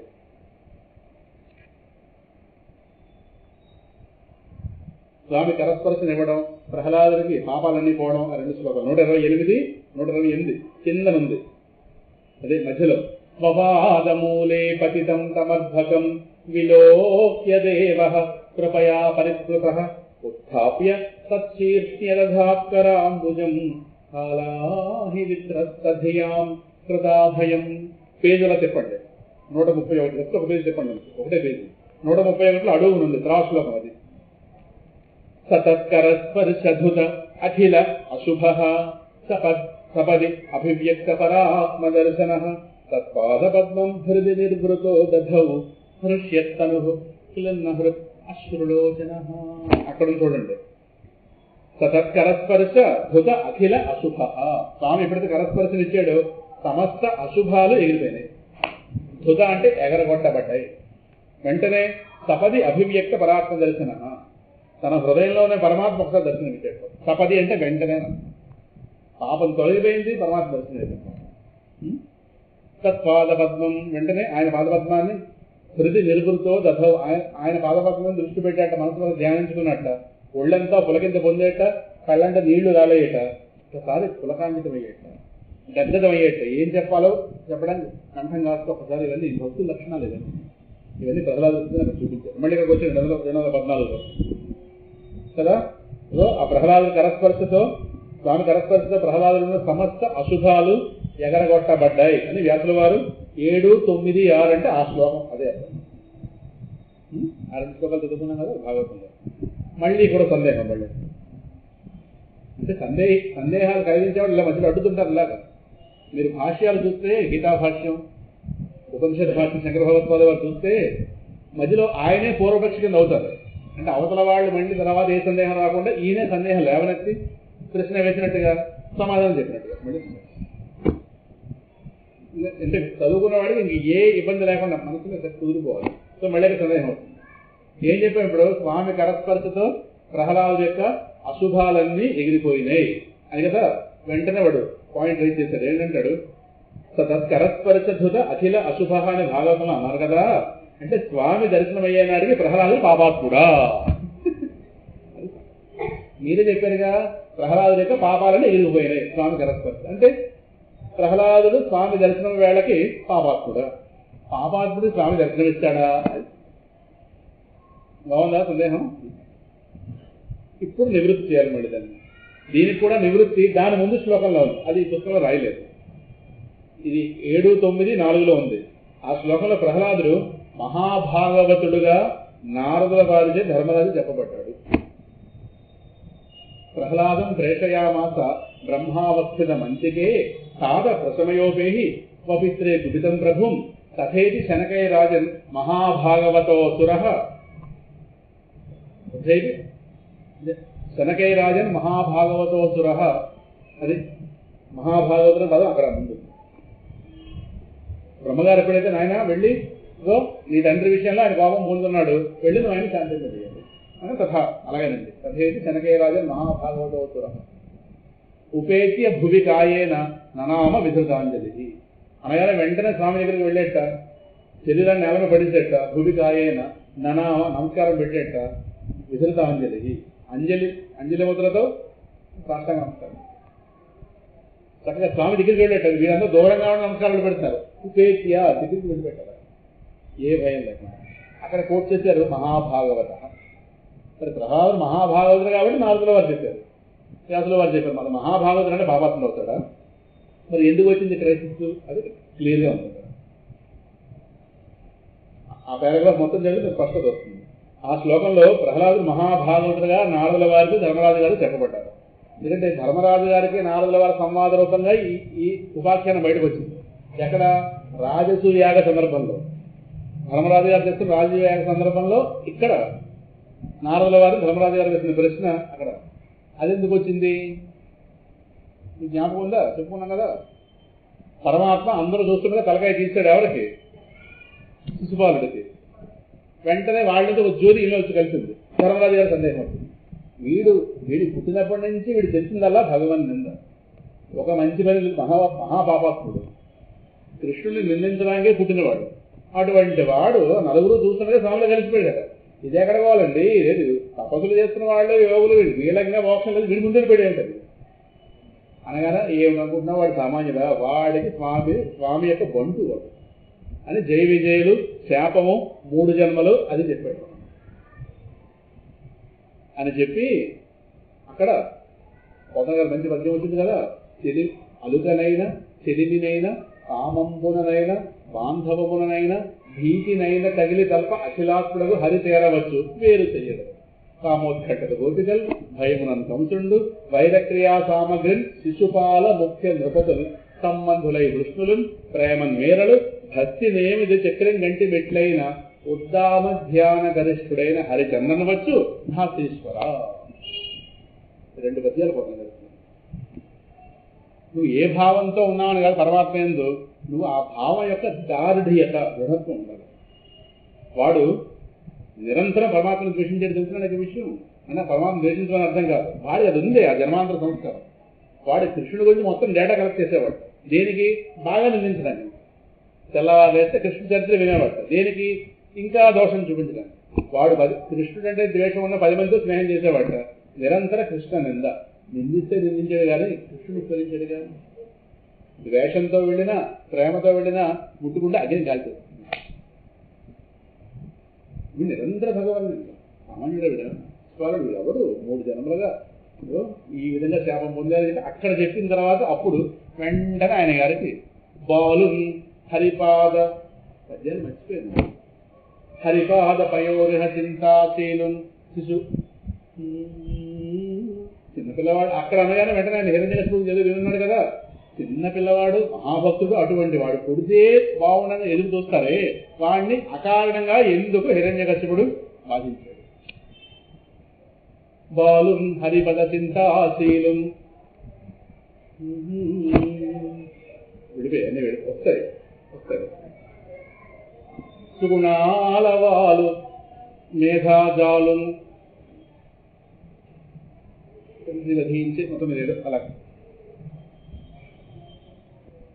సంతోషించక ఎలా శిక్షించే రాక్షసేంద్రుడు అనగా బాలు హరిపద చింతాశీలు సుగుణాల వాలు శ్రీమన్మేధాజాలు సంతోషించక ఎలా శిక్షించే రాక్షసేంద్రుడు అనగా బాలుడు చిన్న పిల్లవాడు హరిపాద చింతాశీలు నిరంతరం హరిని స్మరించడమే అని చెప్పించి వేరే పని లేదే. సుగుణాల వాలు దుర్గుణాలు కాదు, సుగుణాల యొక్క రాశిభూత స్వరూపం శ్రీమన్మేధాజాలం బుద్ధికి ఎంత వైభవం పిల్లవాడిది. అటువంటి వాడు సంతోషించగా నా భుజ పుట్టిన వేయడం సంతోషించగా ఎలా శిక్షించే రాక్షసేంద్రుడు అనగా అని ధర్మరాజు గారు వేసిన ప్రశ్నకి ఎక్కడ వచ్చింది గోళం. సో భాగవత సప్తమ స్కంధం మహాభారతంలో రాజకీయ సందర్భంలో బయటపడింది ప్రహ్లాద చరిత్ర. నారదుల గారు గురుసులో చెప్పాడు, ఎందుకు నా శిష్యుడు ఎవడనుకుంటున్నావు, నా శిష్యుడయ్యా నా శిష్యుడు. చాలా మంది గురువులు చూస్తుంటాం, ఎందుకు వాళ్ళ శిష్యులు పెద్ద పెద్ద స్థాయిలో ఉంటారు. నా శిష్యుడయ్యా యూనివర్సిటీలో అదే చదువుకున్నాడు, మా సుబ్రహ్మణ్య శాస్త్రి గారు అన్నాడు నా శిష్యుడే వాడ పలానా పోస్టులో నా శిష్యుడే యూనివర్సిటీలో 76-79లో ఎంఏ చదువు చూస్తాడు. వాళ్ళకు ఆనందం, అది వాళ్ళ గౌరవం అనేది గురువు గారు అలా మనిషిలో చెప్తాడు. ఇలాంటి శిష్య ఎవరు దొరుకుతాడా చూడండి. నారదుల గారికి ధర్మరాజు గారికి మహాభాగవతుడుగా చెప్పబడ్డాడు అనగా అంటే ఇక్కడ క్లారిటీ వస్తుంది. ప్రహ్లాదుడు అప్పటికి 99.99999% పవిత్రుడు, కానీ 100% కాదు. ఒక్కగానొక్క దోషం పైన పేర్కొన్న వేదవాక్యోల్లంఘన దోషం, అది కూడా దోషమే కదా దోషమే. అది ఎంతుందంటే సముద్రంలో కాకిరెట్టంత స్థాయిలో అవరోధంగా ఉంటుంది. సముద్రం ఎంత కాకిరెట్ ఎంత, కాకిరెట్ కదా. అది అలాగే రాక్షసుల మధ్యలో జీవించవలసి వచ్చిన కారణం ఇది ఏర్పడిన సంఘదోషాలు ఉంటాయి. కొంతమంది కూడితే వాళ్ళ పాపం ఉండిపోతుంది. ఎవరితో పెడితే వాళ్ళతో స్నేహాలు చేయకూడదు. వాళ్ళ దోషాలు అక్కడ చేరితే మనమే అపవిత్రత పడిపోతుంది. అది కొంతమంది ముట్టుకోవడం, కొంతమంది వెళ్ళడం, ఈ చేతి తెచ్చుకోవడం మన సంప్రదాయంలో లేదు. మన సంప్రదాయం నమస్కారమే. ఎలా ఉన్నారు ఈ కరచాలనం మన సంప్రదాయంలో లేదు. వాళ్ళు రకరకాల దోషాలు ఉంటాయి. ఈ షణ్ముఖ దగ్గర చెయ్యవండి, మనకంటే పెద్దవాళ్ళకి నమస్కారం పెడతారు అంతే, లేదా బాగున్నారు అంటారు. కర్రచాలనం మన సంప్రదాయం కాదు. వాళ్ళు 3 దోషాలు ఉంటాయి. వాడు ఎక్కడో ఎవరినో ముట్టుకుని మన దగ్గరకు వస్తాడు, ముట్టుకుంటే మన దగ్గర పాపం ఉంటుంది. ముట్టుకోరాదు, దూరంగా ఉండి నమస్కారం అంటే ఏ పని లేదు. మర్యాదలు ఈ చేతులు రాసిపోవడం ఇవన్నీ ఈ వెర్రి వికారాలు ఈ మధ్య బయలుదేరాయి. అంటే కొంతమంది అవతల వాడు చేయించినా ఇలా అంటారు, అంటే చేయించే ఉద్దేశం మాకు లేదు, నా గౌరవం స్వీకరించారు. మనం వాడేమో అవమాన పడతాడో నాకు అనవసరం, వాడి కోపం మనకు అనవసరం. నీకోసం నేను ఎక్కడ పవిత్రం ఉంటాను. ఎందుకంటే ఎంతకాలంలో రాక్షసుల మధ్య జీవించాడుగా సంఘదోషాలు ఉంటాయి. తులసి పక్కన కూర్చుంటే పవిత్రత, ఇంకో వస్తువు పక్కన కూర్చుంటే అపవిత్రత. లోకంలో లేవా పవిత్ర అపవిత్రతలు, వాడి మధ్య ఉన్నామంటే తప్పదు.